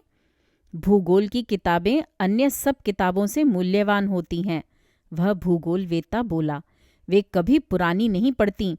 पहाड़ मुश्किल से कभी अपनी जगह बदलते हैं, सागर कभी नहीं सूखते। हम ऐसी ही स्थायी चीज़ों के बारे में लिखते हैं। लेकिन सुप्त ज्वालामुखी फिर भड़क सकते हैं, राजकुमार ने टोका। पर क्षणभंगुर का अर्थ? ज्वालामुखी शांत हो या जीवंत, हमें कोई फर्क नहीं पड़ता। हमारे लिए तो यही महत्वपूर्ण है कि वे पहाड़ हैं और पहाड़ पहाड़ ही होते हैं। लेकिन क्षणभंगुर का मतलब? राजकुमार अपने प्रश्न नहीं भूलता था। उसका मतलब है जो जल्दी ही समाप्त होने वाला हो। मेरा फूल समाप्त हो जाएगा? और क्या? राजकुमार ने सोचा, मेरा फूल क्षणभंगुर है और सारी दुनिया से जूझने के लिए बस 4 कांटे हैं उसके पास। फिर भी उसे मैंने अकेला छोड़ दिया। पहली बार उसे दुख हुआ, पर फौरन साहस कर उसने पूछा, आप मुझे कहाँ की यात्रा करने की राय देंगे? तुम पृथ्वी पर जाओ, बड़ा नाम है उसका। अपने फूल के बारे में सोचता हुआ नन्हा राजकुमार पृथ्वी की ओर चल पड़ा। यात्रा के 7वें दौरे में वह पृथ्वी पर पहुंचा। धरती कोई ऐसा वैसा ग्रह तो है नहीं। यहाँ 111 राजा, अफ्रीकी राजाओं को लेकर 7,000 भूगोलवेत्ता, 9 लाख व्यवसायी, 75 लाख शराबी, 31 करोड़ दंभी, कुल मिलाकर 2 करोड़ वयस्क लोग रहते हैं इस धरती पर। धरती कितनी बड़ी है इसका अंदाज़ा शायद इस बात से चल जाएगा कि बिजली के आविष्कार से पहले कुल मिलाकर 6 महाद्वीपों पर रोशनी के लिए 4,62,511 बत्तियां जलाने वालों की पूरी फौज की जरूरत पड़ती थी। आसमान से देखने पर बड़ा मनोहारी लगता था ये दृश्य। ये फौज जब काम पर निकलती थी तो लगता था जैसे बैले नृत्य हो रहा हो। पहले न्यूजीलैंड और ऑस्ट्रेलिया की बत्तियां जलती थीं। जलाने के बाद वहाँ के बत्ती वाले सोने चले जाते थे। फिर आते चाइना और साइबेरिया की बत्ती वाले, नृत्य के दूसरे क्रम में, और थोड़ी देर के बाद नेपथ्य में चले जाते। फिर आते थे रूस और भारत के बत्ती वाले, फिर अफ्रीका और यूरोप के, फिर दक्षिणी और उत्तरी अमेरिका वाले। कोई ये नहीं भूलता था कि उन्हें कब मंच पर आना है, और धरती के जगमगाते मंच पर मशाल नृत्य चलता रहता था। अद्भुत होता था वह दृश्य। केवल उत्तरी और दक्षिणी ध्रुव के एकाकी बत्ती वाले अपने एकमात्र लैंप पोस्ट को जलाने बुझाने में साल में 2 बार काम करते थे। उनके जीवन में न श्रम था न चिंता थी। तेज व्यंग्यात्मक बात करने वाला आदमी कभी बिल्कुल सच नहीं बोलता। बत्ती वालों की बात करते समय मैंने थोड़ी अतिशयोक्ति कर दी। जिन्हें धरती के बारे में नहीं मालूम, उन्हें मेरी बात से सही तस्वीर नहीं मिल पाएगी। इस विशाल धरती के बहुत छोटे से हिस्से पर आदमी रहता है। यदि कुल 2 अरब मनुष्य एक दूसरे के पास खड़े हो जाएं, जैसे लोग किसी सभा में खड़े होते हैं, तो 20 मील लंबी और 20 मील चौड़ी जगह से ज्यादा जगह नहीं घेरेंगे। सारी मानवता को प्रशांत महासागर के एक ही छोटे से द्वीप में ठूंसा जा सकता है। बड़े लोग इस बात पर विश्वास नहीं करेंगे। उनके ख्याल से वे बहुत बड़े भूभाग पर काबिज हैं। वे अपने को बाओबाब की तरह ही महत्वपूर्ण समझते हैं। उनसे संस्थाओं की बात करनी चाहिए, ये उन्हें अच्छा लगता है। लेकिन इस काम में बहुत वक्त न लगाना। मुझ पर तुम्हें विश्वास है, यह मैं जानता हूँ। धरती पर आकर जब उसने एकदम सुनसान पाया तो नन्हे राजकुमार को बड़ा आश्चर्य हुआ। उसे डर लग रहा था कि वह पृथ्वी के अलावा किसी और ग्रह पर तो नहीं पहुंच गया। तभी उसने एक गोल सी सुनहरी चीज को रेत में हिलते देखा। शुभ रात्रि, राजकुमार ने कहा। शुभ रात्रि, सांप ने उत्तर दिया। मैं किस ग्रह पर हूँ?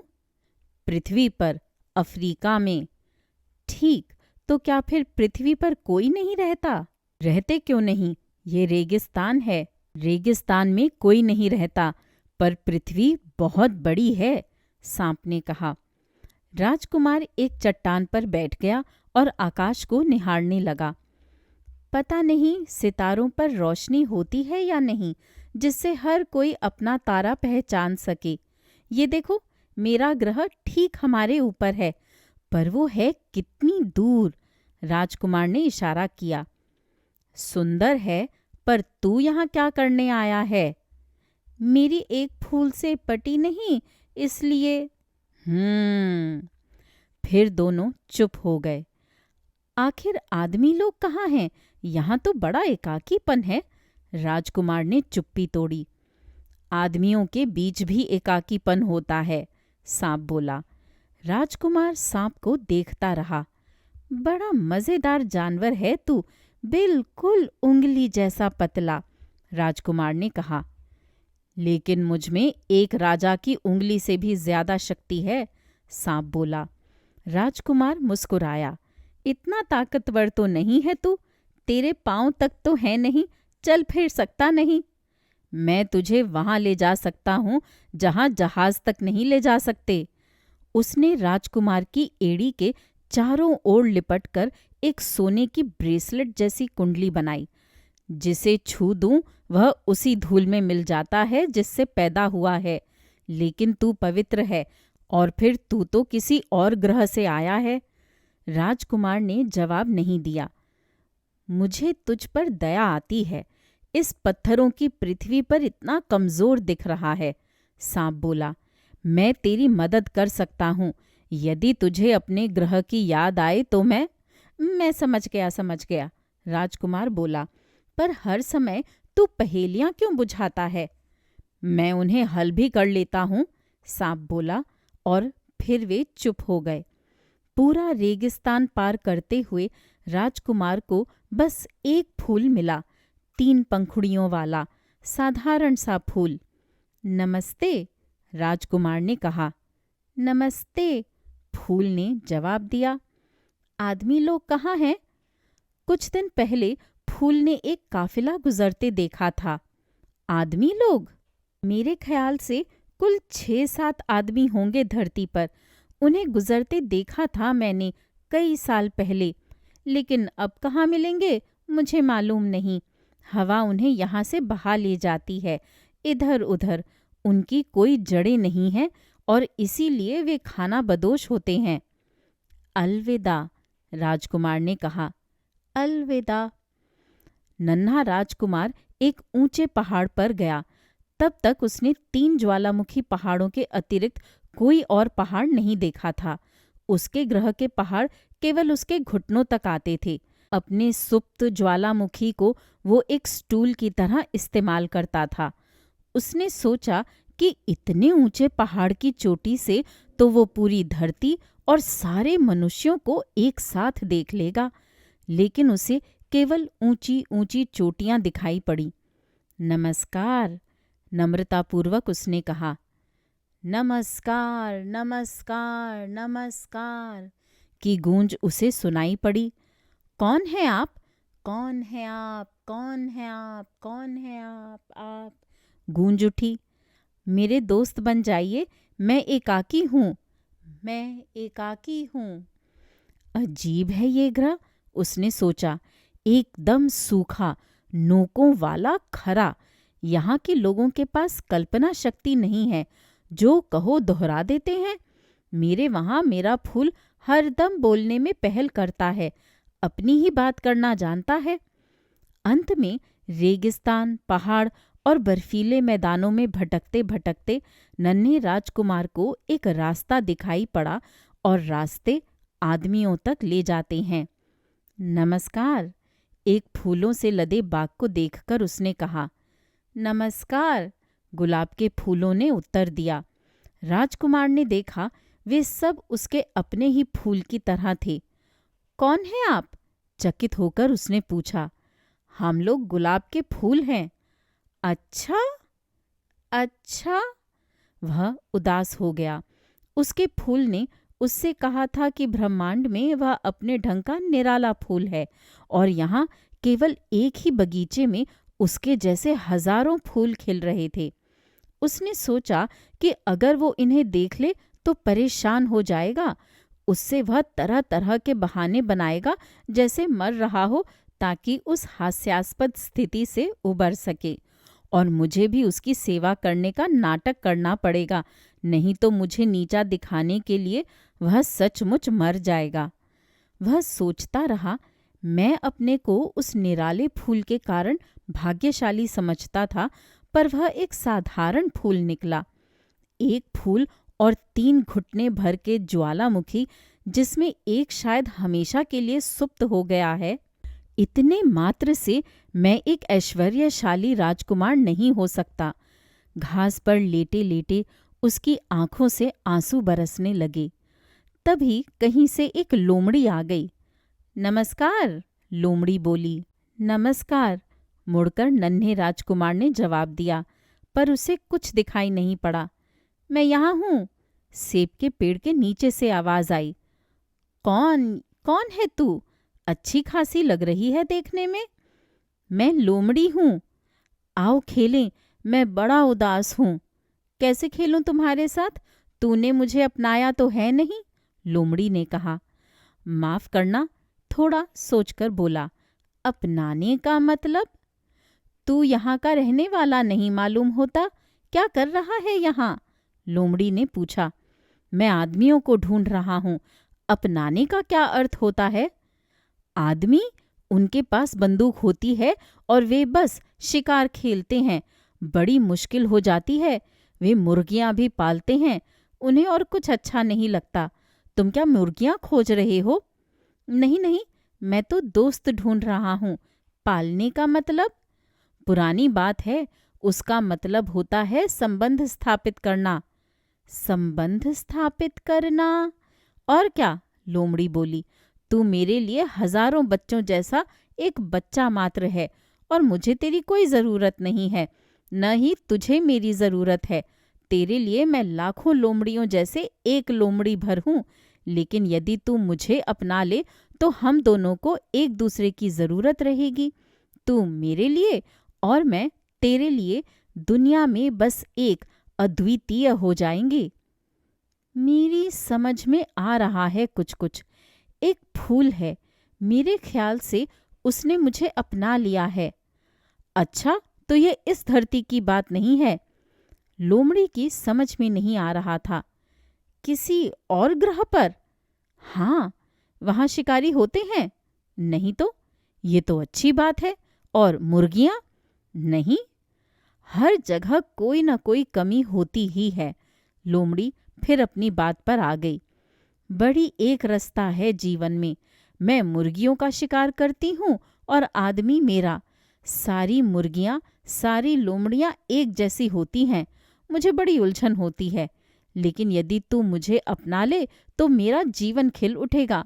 मुझे तेरे कदमों की आवाज़ दूसरी आवाज़ों से भिन्न लगेगी। किसी के आने की आहट सुनकर मैं अपनी मांद में भागकर छिप जाती हूँ, लेकिन तेरी आहट में मुझे संगीत सुनाई पड़ेगा और मैं मांद से बाहर आ जाऊंगी। देख, वे गेहूं के खेत देख रहा है ना? मैं रोटी नहीं खाती, मेरे लिए गेहूं बेकार की चीज़ है। गेहूं के खेत देखकर मुझे किसी की याद नहीं आती, ये अच्छी बात नहीं। लेकिन तेरी आंखें सुनहरी हैं। कितना अच्छा होगा यदि तू मुझे अपना लेगा। सुनहरे गेहूं देखकर मुझे तेरी याद आएगी और मुझे गेहूं को दुलारती हवा की आहट अच्छी लगने लगेगी। लोमड़ी चुप हो गई और देर तक नन्हे राजकुमार को निहारती रही। सुना तूने? अपना ले मुझे। मुझे कोई ऐतराज नहीं, लेकिन समय कहाँ है? मुझे दोस्त ढूंढने हैं और बहुत सारी बातें जाननी हैं। आदमी उसी को जान पाता है जिसे अपना लेता है, लोमड़ी बोली। आज आदमी के पास वक्त नहीं है कि कुछ जान सके। दुकान पर बनी बनाई चीजें खरीद लेता है और चूंकि दोस्त बिकते नहीं, आदमी के दोस्त नहीं रहे। अगर तुझे दोस्त चाहिए तो मुझे अपना ले। क्या करना होगा उसके लिए? उसके लिए धैर्य चाहिए, लोमड़ी बोली। पहले तुझे मुझसे दूर घास में बैठना पड़ेगा। मैं तुझे छिपकर आंख के कोने से देखूंगी और तू कुछ नहीं बोलेगा।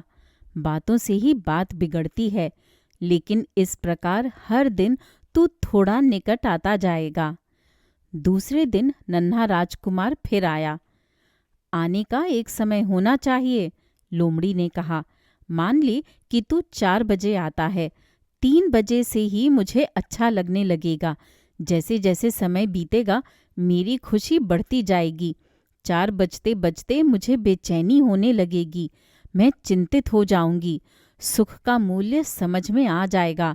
लेकिन अगर तेरे आने का समय निश्चित न हो तो मुझे कैसे पता चलेगा? किस समय मन को संजोकर तेरा इंतजार करूं? कुछ रीतियां तो चाहिए ही। रीति का मतलब? वह भी पुरानी बात है। आज जो करो कल पुराना पड़ जाता है। हर क्षण बात बदलती रहती है। शिकारियों में एक चलन है। हर बृहस्पतिवार को वे गांव की लड़कियों के साथ नाचते हैं। बृहस्पतिवार एक खुशी का दिन होता है। उस दिन मैं अंगूर के खेतों तक जा सकती हूँ। अगर शिकारी जब मन चाहे तब नाचते होते तो मैं तो कभी वहां नहीं जा पाती। हर समय डर बना रहता। फिर तो राजकुमार ने लोमड़ी को अपना लिया और जब इसके लिए जाने का दिन नजदीक आ गया, मैं रोऊंगी, लोमड़ी बोली। तेरी ही तो गलती है।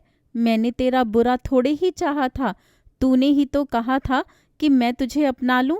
ये तो ठीक है, लोमड़ी बोली। फिर आंसू बहाओगी?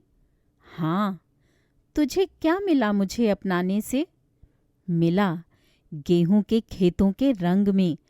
फिर बोली, जाकर गुलाबों को फिर से देख और तुझे समझ में आ जाएगा कि तेरा गुलाब अद्वितीय है। फिर मुझे अलविदा कहने आना। मैं तुझे उपहार स्वरूप एक रहस्य बताऊंगी।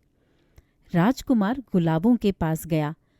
तुम लोग मेरे गुलाब जैसे बिल्कुल नहीं हो, वह बोला। तुम सब नगण्य हो। किसी ने तुम्हें अपनाया नहीं, न ही तुमने किसी को अपनाया। तुम वैसे ही हो जैसी मेरी लोमड़ी थी, बिल्कुल हजारों और लोमड़ियों की तरह। लेकिन मैंने उसे अपना दोस्त बना लिया और अब मेरे लिए वह अद्वितीय है। गुलाब के फूलों की गर्दन शर्म से झुक गई।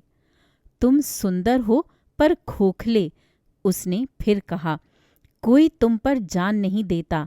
वैसे देखकर कोई मेरे फूल को तुम जैसा ही कह देगा, लेकिन अकेला वही मेरे लिए महत्व रखता है, क्योंकि बस उसी को मैंने सींचा है। केवल उसी को मैंने हवा के झोंकों से बचाया है। केवल उसी पर लगे कीड़ों को मैंने मारा है, 1-2 छोड़कर, ताकि उनमें से तितलियां निकल सकें। केवल उसी की शिकायत, दंभ और चुप्पी के स्वर मैंने सुने हैं। केवल वही मेरा है। ये कहकर वह लोमड़ी के पास लौट गया। अलविदा, उसने कहा। अलविदा, लोमड़ी बोली। ये रहा मेरा सीधा सा रहस्य। आदमी आंख से नहीं दिल से देखता है। खास बात आंखों से नहीं दिखाई देती। याद करने के लिए उसने दोहराया। तुम्हारा गुलाब आज तुम्हारे लिए इतना महत्वपूर्ण इसीलिए है कि तूने उस पर इतना समय लगाया है। राजकुमार ने इस बात को भी दोहराया। आदमी इस सत्य को भी भूल गया है। लोमड़ी बोली, लेकिन तू इसे मत भूलना। जिसे तू अपनाता है उसके प्रति तेरा दायित्व हो जाता है हमेशा के लिए। अपने गुलाब के प्रति तू उत्तरदायी है। मेरे गुलाब के प्रति मेरा कुछ दायित्व है, राजकुमार ने दोहराया। नमस्कार। नमस्कार, सिग्नल मैन ने कहा। क्या कर रहे हो यहाँ? मैं हजारों के झुंड में यात्रियों को चुनता हूँ। मैं उन गाड़ियों को दाएं बाएं भेजता हूँ जिनमें यात्री होते हैं। एक तूफान मेल बिजली की तरह गरजता है और पूरे कैबिन को हिलाता हुआ तेजी से गुजर जाता है। ये लोग बड़ी जल्दी में हैं। क्या चाहते हैं ये? राजकुमार ने पूछा। ड्राइवर को खुद नहीं मालूम। दूसरी ओर से एक और गाड़ी शोर मचाती हुई गुजर गई। अरे, ये लौट भी आए। वही लोग नहीं थे ये तो दूसरी गाड़ी थी। जहां थे वहां संतुष्ट नहीं थे ये क्या? राजकुमार ने पूछा। आदमी जहां है वहां कभी संतुष्ट नहीं रहता। फिर एक गाड़ी गुजरी। ये लोग पहले यात्रियों के पीछे जा रहे हैं। ये कुछ करते नहीं, अंदर बैठे सो रहे होंगे या जम्हाई ले रहे होंगे। बस बच्चे खिड़की से नाक रगड़ते कुछ देख रहे होंगे। बस बच्चे जानते हैं कि उन्हें क्या करना चाहिए, राजकुमार ने कहा। चिथड़ों से बनी गुड़िया से घंटों खेलते रहते हैं। उनके लिए महत्वपूर्ण बन जाती है और अगर कोई उनकी गुड़िया ले ले तो रोने लगते हैं। वे ही अच्छे हैं, सिग्नल मैन ने कहा। नमस्कार। नमस्कार, दुकानदार ने जवाब दिया।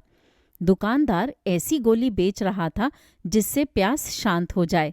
हफ्ते में बस एक गोली खाएं और प्यास बिल्कुल ना लगे। क्यों बेच रहे हो ये सब? राजकुमार ने पूछा। कितना वक्त बचता है इससे? दुकानदार बोला। जानकार लोगों ने हिसाब लगाया है, हफ्ते में 53 मिनट बचते हैं इससे। इन 53 मिनटों का क्या इस्तेमाल है? आदमी जो चाहे करे इनका। यदि 53 मिनट बिताने हों तो मैं धीरे धीरे एक फव्वारे के पास चला जाऊंगा। मशीन बिगड़े 8 दिन हो गए थे। राजकुमार से दुकानदार की कहानी सुनते समय मैंने पानी की आखिरी घूंट पी डाली थी।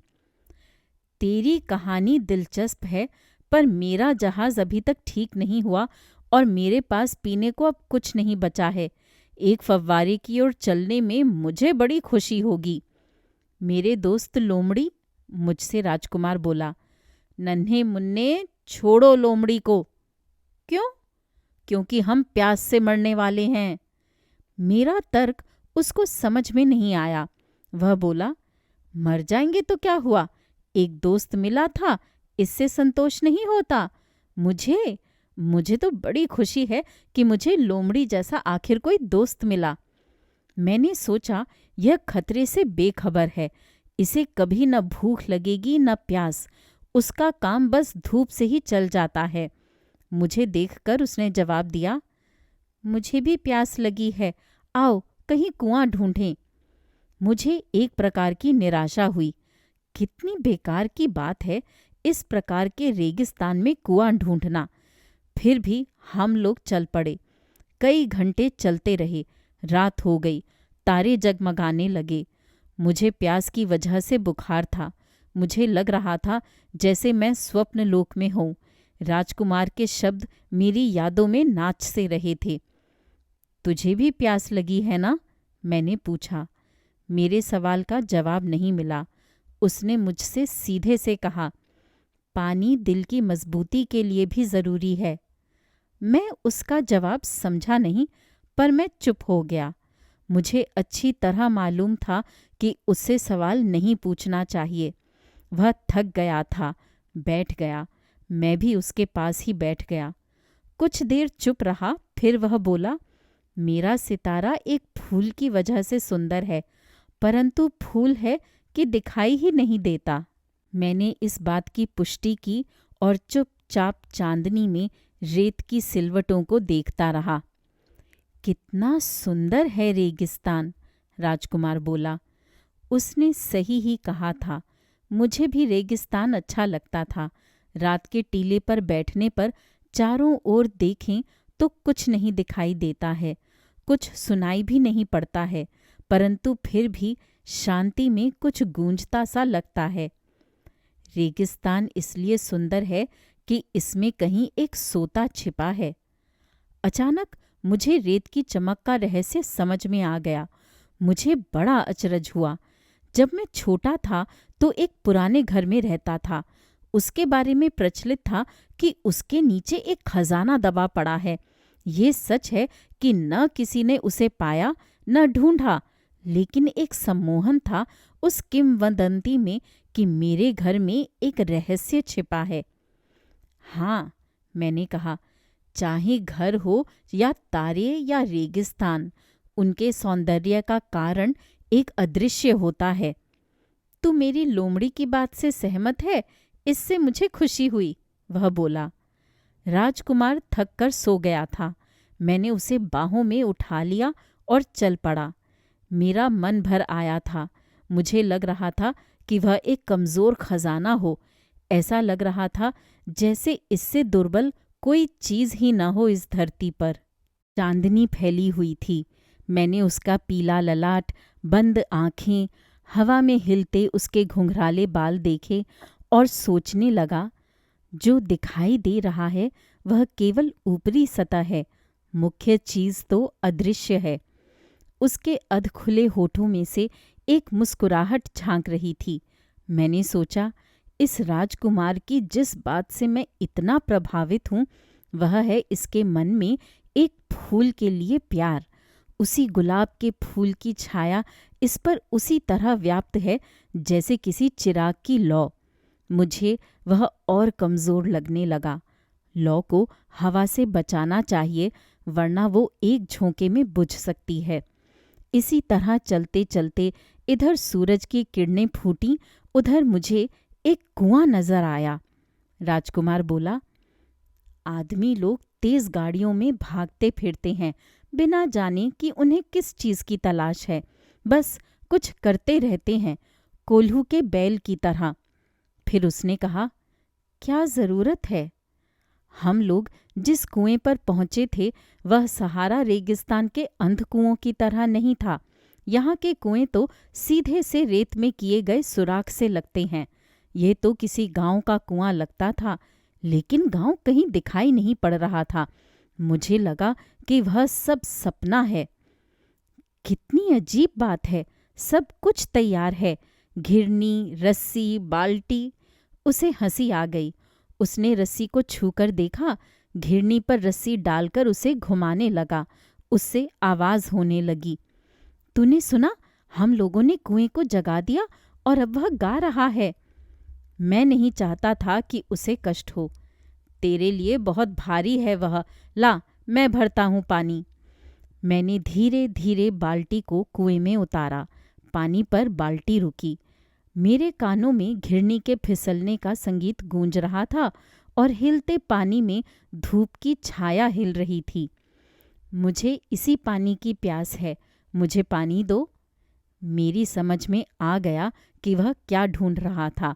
मैंने उसके होठों तक बाल्टी उठाई। उसने आंखें बंद करके गट गट करके पानी पी लिया। उसका पानी पीना उत्सव की तरह भला लग रहा था। वह साधारण पानी नहीं था, वह सितारों की छाँव में हमारी यात्रा, घिरनी के संगीत और बाजुओं के श्रम से जन्मा था। मन के लिए बलदायक था, जैसे एक उपहार। जब मैं छोटा था तो क्रिसमस में घर में सजा उपहारों से लदा पेड़, गिरजाघर में प्रार्थना का संगीत, मुस्कुराहटों की मधुरता मिलकर उपहारों से मिली खुशी पर छा जाते थे। इस धरती के आदमी, राजकुमार बोला, एक बगीचे में हजारों गुलाब लगाते हैं और फिर उन्हें वह नहीं मिलता है जिसकी उन्हें तलाश है। वे उसे ढूंढ नहीं पाते, मैंने प्रतिध्वनि की। जबकि जिसकी उन्हें तलाश है वह एक फूल थोड़े से पानी में ही मिल सकता था। निश्चित ही, मैंने कहा। राजकुमार ने बात पूरी की। आंखें अंधी होती हैं, हमें दिल से खोजना चाहिए। मैंने भी पानी पी लिया था, सांस ठीक से चलने लगी थी। सूर्योदय के समय रेत का रंग शहद जैसा हो जाता है। मैं इस रंग के कारण भी खुश था। आखिर दुखी क्यों हूं मैं? तुझे अपना वादा पूरा करना चाहिए, मेरे पास आकर बैठता हुआ वो बोला। कौन सा वादा? वही जाबा, भीड़ का मुंह बंद करने के लिए फूल की जिम्मेदारी मेरे ऊपर है। मैंने जेब से रेखा चित्रों की कॉपी निकाली। चित्रों को देखकर हंसता हुआ बोला, बाओबाब के चित्र गोभी जैसे लगते हैं। धत, अपनी समझ से मैंने बाओबाब के चित्र बहुत अच्छे बनाए थे। अरे लोमड़ी, उसके कान जैसे सींग हों, कितने बड़े हैं। वह हंसता ही रहा। तू मेरे साथ नहीं रहा नन्हे मुन्ने, मुझे खुले और बंद सांपों के अलावा और कुछ बनाना ही नहीं आता था। ओह, कोई बात नहीं, बच्चे समझ लेंगे। मैंने पेंसिल से एक जाबा बनाया। उसको देते हुए डर ही लग रहा था कि वह क्या कहेगा। तेरी पता नहीं क्या क्या योजनाएं हैं। मेरी बात से अलग जाकर उसने कहा, जानते हो मेरा इस धरती पर आना, कल उसको 1 वर्ष हो जाएगा। थोड़ी देर चुप रहा, फिर बोला, मैं बिल्कुल यहीं कहीं उतरा था। वह लाल हो गया। न जाने क्यों एक बार फिर एक अजीब सी पीड़ा महसूस की मैंने। उसी समय एक प्रश्न उठा, अच्छा, तो ये संयोग नहीं था कि 8 दिन पहले जब हमारी मुलाकात हुई तो तू बस्ती से दूर, बहुत दूर इस वीराने में अकेले घूम रहा था? तू उसी स्थान की ओर लौट रहा था जहां तू पहले उतरा था? नन्हे राजकुमार के मुंह पर फिर लाली दौड़ गई। सकुचाते हुए मैंने फिर कहा, उस दिन वर्षगांठ के कारण न? राजकुमार फिर शर्मा गया। सवालों के जवाब नहीं देता था, पर जब कोई शर्मा जाए तो उसका मतलब हाँ होता है ना? आह, मुझे डर लग रहा है, उसने उत्तर दिया। तब मुझे एक काम करना चाहिए, अपने जहाज के पास वापस जाना चाहिए। मैं यहाँ पर तेरा इंतज़ार करूँगा, कल शाम को आना। लेकिन मैं आश्वस्त नहीं हुआ। मुझे लोमड़ी की याद आई। किसी के निकट जाने का अर्थ होता है आंसुओं को निमंत्रण देना। उस कुएं के पास ही एक पत्थर की दीवार का खंडहर था। दूसरे दिन शाम को जब मैं काम करके वहां लौटा तो नन्हा राजकुमार ऊंचाई पर पैर लटकाए हुए बैठा था। मैंने सुना कि वह किसी से बातें कर रहा था। तुझे याद नहीं? वह कह रहा था। एकदम यहाँ नहीं। दूसरी आवाज ने उससे निश्चित ही कुछ कहा होगा, क्योंकि राजकुमार ने फिर जोर देकर कहा, तुम्हें याद नहीं? आज ही है वह दिन। हाँ, वह जगह नहीं है। मैं दीवार की ओर बढ़ा। मैंने किसी को नहीं देखा वहां। कोई आवाज नहीं सुनाई पड़ी। राजकुमार ने फिर से कहा, निश्चित ही, देखना, मेरे उतरने के निशान बने हैं रेत में। मेरा इंतजार करना, मैं रात में वहां पहुंच जाऊंगा। मैं दीवार से कुल 20 मीटर दूर था, फिर भी मुझे कुछ दिखाई नहीं दे रहा था। एक चुप्पी के बाद राजकुमार ने फिर कहा, तेरा जहर बहुत तेज है ना? मुझे बहुत देर तक तकलीफ तो नहीं होगी? मेरे दिल की धड़कन रुकती सी लगी। मैं रुक गया, पर समझ में फिर कुछ नहीं आ रहा था। अब जा तू, उसने कहा, मैं उतरना चाहता हूं। मैंने दीवार के नीचे झुककर देखा और एक चीख निकल गई। यही राजकुमार की ओर मुखातिब था वह पीला सांप, जिसका कांटा आधा मिनट के अंदर दम तोड़ देता है। हड़बड़ाहट में मैंने जेब से पिस्तौल निकाली और दौड़ने को हुआ, पर मेरी आवाज पर सांप वैसे ही नीचे सिकुड़ गया जैसे फव्वारा बंद होने पर पानी की धार, और धीरे धीरे एक खनखनाहट के साथ पत्थरों के बीच रेंग गया। भागकर मैं दीवार तक पहुंचा और नन्हे मुन्ने से राजकुमार को बाहों में भर लिया। उसका चेहरा बर्फ जैसा हो रहा था। क्या हुआ? अब तू सांपों से बातें करता है? मैंने उसका सुनहरा मफलर ढीला किया, उसकी कनपटी पर पानी छिड़का और पानी पिलाया। मेरी हिम्मत नहीं हुई कि उससे कुछ पूछूं। वह मुझे चुपचाप देखता रहा और मेरी गर्दन में बाहें डाल दी। गोली खाकर मरती हुई चिड़िया की धड़कन की तरह मुझे उसकी धड़कन सुनाई पड़ रही थी। उसने मुझसे कहा, मैं बड़ा खुश हूँ कि तेरा जहाज ठीक हो गया, अब तू घर लौट सकेगा। कैसे मालूम तुझे? मैं तो उसे यही बताने आया था कि आशा नहीं थी, पर मैं जहाज ठीक करने में सफल हो गया हूँ। मेरे सवाल का जवाब दिए बिना अपनी ही बातें करने लगा। मैं भी आज अपने घर जा रहा हूँ। उदास होकर बुदबुदाया, कितनी दूर है, कितना मुश्किल है। मैंने महसूस किया कि कुछ असाधारण घट रहा है। मैंने उसे एक बच्चे की तरह बाहों में कस लिया था, फिर भी लग रहा था कि वह किसी खाई की ओर बहकर मेरी पकड़ से बाहर जा रहा है और मैं असहाय हूँ। वह गंभीर और कहीं दूर खोया खोया सा लग रहा था।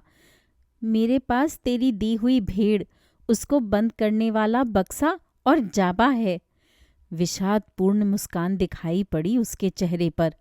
मैं इंतजार करता रहा। लगा कि वह सहज हो रहा है, धीरे धीरे। नन्हे मुन्ने, तुझे डर लगा था? डर तो लगा था, लेकिन वह धीरे से हंसा। आज शाम को और डर लगेगा। जैसे कुछ टूट गया हो अंदर से। मेरी नसें ठंडी पड़ने लगीं। मुझे लगा कि वह ख्याल मैं बर्दाश्त नहीं कर पाऊंगा कि ये हंसी मैं आखिरी बार सुन रहा हूँ। वह हंसी मेरे लिए रेगिस्तान में मिले पानी के सोते जैसी थी। नन्हे मुन्ने, मैं तुझे फिर से हंसते हुए सुनना चाहता हूँ। लेकिन उसने मुझसे कहा, आज रात 1 साल पूरा हो जाएगा। मेरा ग्रह उस जगह के ऊपर आ जाएगा जहाँ मैं उतरा था पिछले साल। नन्हे मुन्ने, बोल, ये एक दुस्वप्न जैसा है कि नहीं? यह सांप मिलने की बात तेरा ग्रह? मेरे सवाल का जवाब नहीं मिला। वह बोला, खास बात दिखाई नहीं पड़ती। ये तो है, फूल की बात लो। अगर तुझे किसी फूल से प्यार है जो किसी दूर के तारे पर खिला हो, तो तुझे लगेगा जैसे सारे सितारे खिल उठे हों। लगेगा तो जैसे पानी की ही बात है। कल जो पानी तूने मुझे पीने को दिया, वह घिरनी और रस्सी के कारण संगीत सा लगा। याद है ना? बढ़िया था वह पानी। था तो। रातों को सितारों की ओर देखना। मेरा ग्रह इतना छोटा है कि यहाँ से दिखेगा भी नहीं, लेकिन ये अच्छा ही है। मेरा तारा इन्हीं तारों में से एक होगा और तुझे इन सब को देखना अच्छा लगेगा। ये सब तेरे दोस्त रहेंगे और फिर मैं तुझे एक उपहार भी दूंगा। वह हंसने लगा। सच, कितनी अच्छी लगती है तेरी हंसी मेरे नन्हे मुन्ने। यही तो है मेरा उपहार, जैसे कि पानी। क्या मतलब? हर कोई सितारों को अपनी तरह देखता है। किसी के लिए ये मार्गदर्शक का काम करते हैं, दूसरों के लिए टिमटिमाते दीपों के अतिरिक्त कुछ नहीं। वैज्ञानिकों के लिए वे समस्याएं हैं। जिस व्यवसायी से मैं मिला था, उसके लिए वे धन हैं। लेकिन ये सारे सितारे चुप रहते हैं।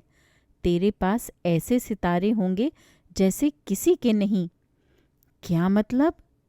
जब तू आसमान की ओर देखेगा रात को, चूंकि मैं भी उनमें से एक सितारे पर होऊंगा, तुझे लगेगा कि सारे सितारे हंस रहे हों। इस तरह सितारों को हंसना भी आएगा। और फिर वह हंसने लगा। और जब तुझे तसल्ली हो जाएगी, आदमी किसी तरह खुद को तसल्ली दे ही लेता है, तो तुझे ये सोचकर अच्छा लगेगा कि तू मुझसे मिला था। तू हमेशा हमेशा के लिए मेरा दोस्त बना रहेगा। तेरा मेरे साथ हंसने को जी चाहेगा और तू कभी कभी ऐसे ही मज़े के लिए अपनी खिड़की खोल देगा। तेरे दोस्त आसमान की ओर देखकर तुझे हंसते देखकर चकित रह जाएंगे। तब उनसे कहना, मुझे सितारों को देखकर हंसने का मन करता है। ये सुनकर वे तुझे पागल समझेंगे। अच्छा बेवकूफ़ बनाया मैंने तुझे। वह फिर हंसने लगा। जैसे मैंने तुझे सितारों की जगह छोटी छोटी घंटियां दे दी हों जिन्हें हंसना आता हो। वह फिर हंसा और गंभीर हो गया। ये रात, जानते हो, आना मत। नहीं, मैं तुझे विदा करूँगा। तुझे लगेगा कि मुझे कष्ट हो रहा है। ऐसा लगेगा कि मेरी मृत्यु हो रही है। ये मत देखना, क्या ज़रूरत है, मत देखना। मैं तुझे जाने नहीं दूंगा। वह चिंतित था। ये मैं इसलिए कर रहा हूँ सांप की वजह से। ऐसा हो कि वह मुझे काटे ना। सांप होते ही दुष्ट हैं, महज खुशी के लिए काट सकते हैं। मैं तेरे पास नहीं जाऊंगा। वह अचानक थोड़ा आश्वस्त लगा। वह बोला, लेकिन दूसरी बार काटने पर उसका असर जहरीला नहीं होता। मैंने उस रात उसे रवाना होते नहीं देखा। चुपचाप वह कहीं चला गया था। जब मैं उसे ढूंढकर उस तक पहुंचा, वह निर्णय ले चुका था और तेज कदमों से आगे बढ़ा जा रहा था। उसने इतना ही कहा, अच्छा तू। उसने मेरा हाथ पकड़ लिया। अंदर से उद्विग्न था वह। तूने ठीक नहीं किया, राजकुमार बोला। तुझे दुख होगा, लगेगा कि मैं मर रहा हूँ, पर वास्तविकता कुछ और होगी। मैं चुप था। समझ रहे हो ना कितनी दूर जाना है। मैं इस भारी शरीर को वहाँ तक नहीं ले जा सकता। मैं कुछ बोल नहीं पा रहा था। वह थोड़ा हतोत्साहित लगा, पर फिर हिम्मत करके उसने कहा, कितना अच्छा लगेगा। मैं भी सितारों को निहारूंगा। सारे तारे घिरनी वाले कुओं जैसे लगेंगे। सब मेरी अंजलि में पानी भरते से लगेंगे। मैं चुप ही था। कितना मज़ा आएगा। तेरे पास होंगी करोड़ों घंटियाँ और मेरे पास करोड़ों सोते। आगे वह कुछ बोल न सका। उसकी आंखों से भी आंसू झरने लगे थे। कहने लगा, मुझे अकेले जाने दो वहाँ। वह बैठ गया क्योंकि वह डरा हुआ लग रहा था, पर फिर बोला, जानते हो मेरा फूल, मेरा कुछ दायित्व है उसके प्रति। इतना दुर्बल है वह, इतना मासूम। उसके पास बेकार के 4 कांटे हैं सारी दुनिया से जूझने के लिए। मुझसे खड़ा नहीं रहा गया। मैं बैठ गया। वह बोला, लो बस। थोड़ा रुका वह, फिर उठा, एक कदम आगे बढ़ा। मैं मूर्तिवत बैठा हुआ था। बस एक पीली सी रोशनी हुई उसकी एड़ी के पास। क्षण भर को वह निस्पंद और स्तब्ध रहा। फिर वह एक कटे पेड़ की तरह गिर पड़ा। रेत की वजह से आवाज़ भी नहीं हुई। 6 साल बीत गए। मैंने कभी नहीं सुनाई ये कहानी। मेरे जिंदा वापस आने पर मेरे दोस्त खुश हुए थे। मैं उदास था, लेकिन मैंने उनसे कहा, कुछ नहीं, बस थका हुआ हूँ। अब कुछ संभला हूँ, पर पूरी तरह नहीं। मैं नहीं जानता हूँ कि वह अपने घर पहुँच गया, क्योंकि दूसरे दिन सुबह मैंने उसका शरीर वहाँ नहीं पाया था। उतना भारी नहीं था उसका शरीर। रात को मैं सितारों की आवाज़ सुनता हूँ, मानो करोड़ों घंटियाँ बज रही हों। लेकिन कुछ असाधारण घट गया कि मैंने जो जाबा बनाया था उसकी भीड़ के लिए, उनमें मैं चमड़े की पट्टी लगाना भूल गया था। सोचता हूँ, क्या हो रहा होगा वहाँ? कहीं भीड़ ने उसका फूल चढ़ न लिया हो। कभी कभी सोचता हूँ, ऐसा नहीं हो सकता। राजकुमार रात को अपने फूल को शीशे से ढकने से ढक देता होगा और भीड़ पर ख्याल रखता होगा। तब थोड़ी खुशी होती है और सितारों का मृदहास सुनाई पड़ता है। फिर सोचता हूँ, कभी कभी आदमी भूल जाता है और एक भूल काफ़ी है। एक रात वह फूल को ढकना भूल गया होगा, या भीड़ ही चुपचाप बक्से से निकल पड़ी होगी, और फिर तारों की घाटियाँ आंसुओं में बदल जाती हैं। कितना अद्भुत है ये रहस्य मेरे लिए, और आपके लिए भी, जो मेरी ही तरह नन्हे राजकुमार से प्यार करने लगे हैं। हमारे लिए यह जानने से बढ़कर कुछ भी नहीं है कि एक भेड़ जिसे हम जानते भी नहीं, कहीं एक निराले से गुलाब को चर गई, या वह अभी खिला हुआ हमारे नन्हे मुन्ने का जीवन संवारे हुए है। आसमान की ओर देखिए और पूछिए कि भेड़ उस गुलाब को चर गई कि नहीं, और देखिएगा कैसे सब कुछ बदल जाएगा। और बड़े बूढ़े नहीं समझेंगे कि ऐसी बातों का कोई महत्व भी होता है। ये मेरे संसार का सुंदरतम और सबसे विषादपूर्ण दृश्य है। ये वही दृश्य है जो पहले भी देखा है, पर मैंने एक बार और इसलिए बनाया है कि आपको ठीक से दिखा सकूं। यहीं जन्मा था मेरा नन्हा राजकुमार इस धरती पर और फिर यहीं से विलीन हो गया। इसे ठीक से देख लें ताकि यदि आप अफ्रीका भ्रमण पर निकले हों और रेगिस्तान में ऐसा ही कुछ दिखाई पड़े तो आप उसे फौरन पहचान लेंगे।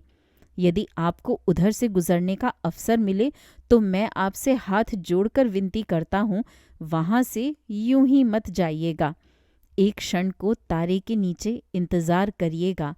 अगर कोई हंसता हुआ बच्चा आप तक आए, उसके बाल सुनहरे हों और यदि वह आपके प्रश्नों के उत्तर न दे तो आप समझ लीजिएगा कि वह कौन है और फिर मेहरबानी करके मेरी उदासी का ख्याल करके मुझे फौरन लिखिएगा कि वह लौट आया है।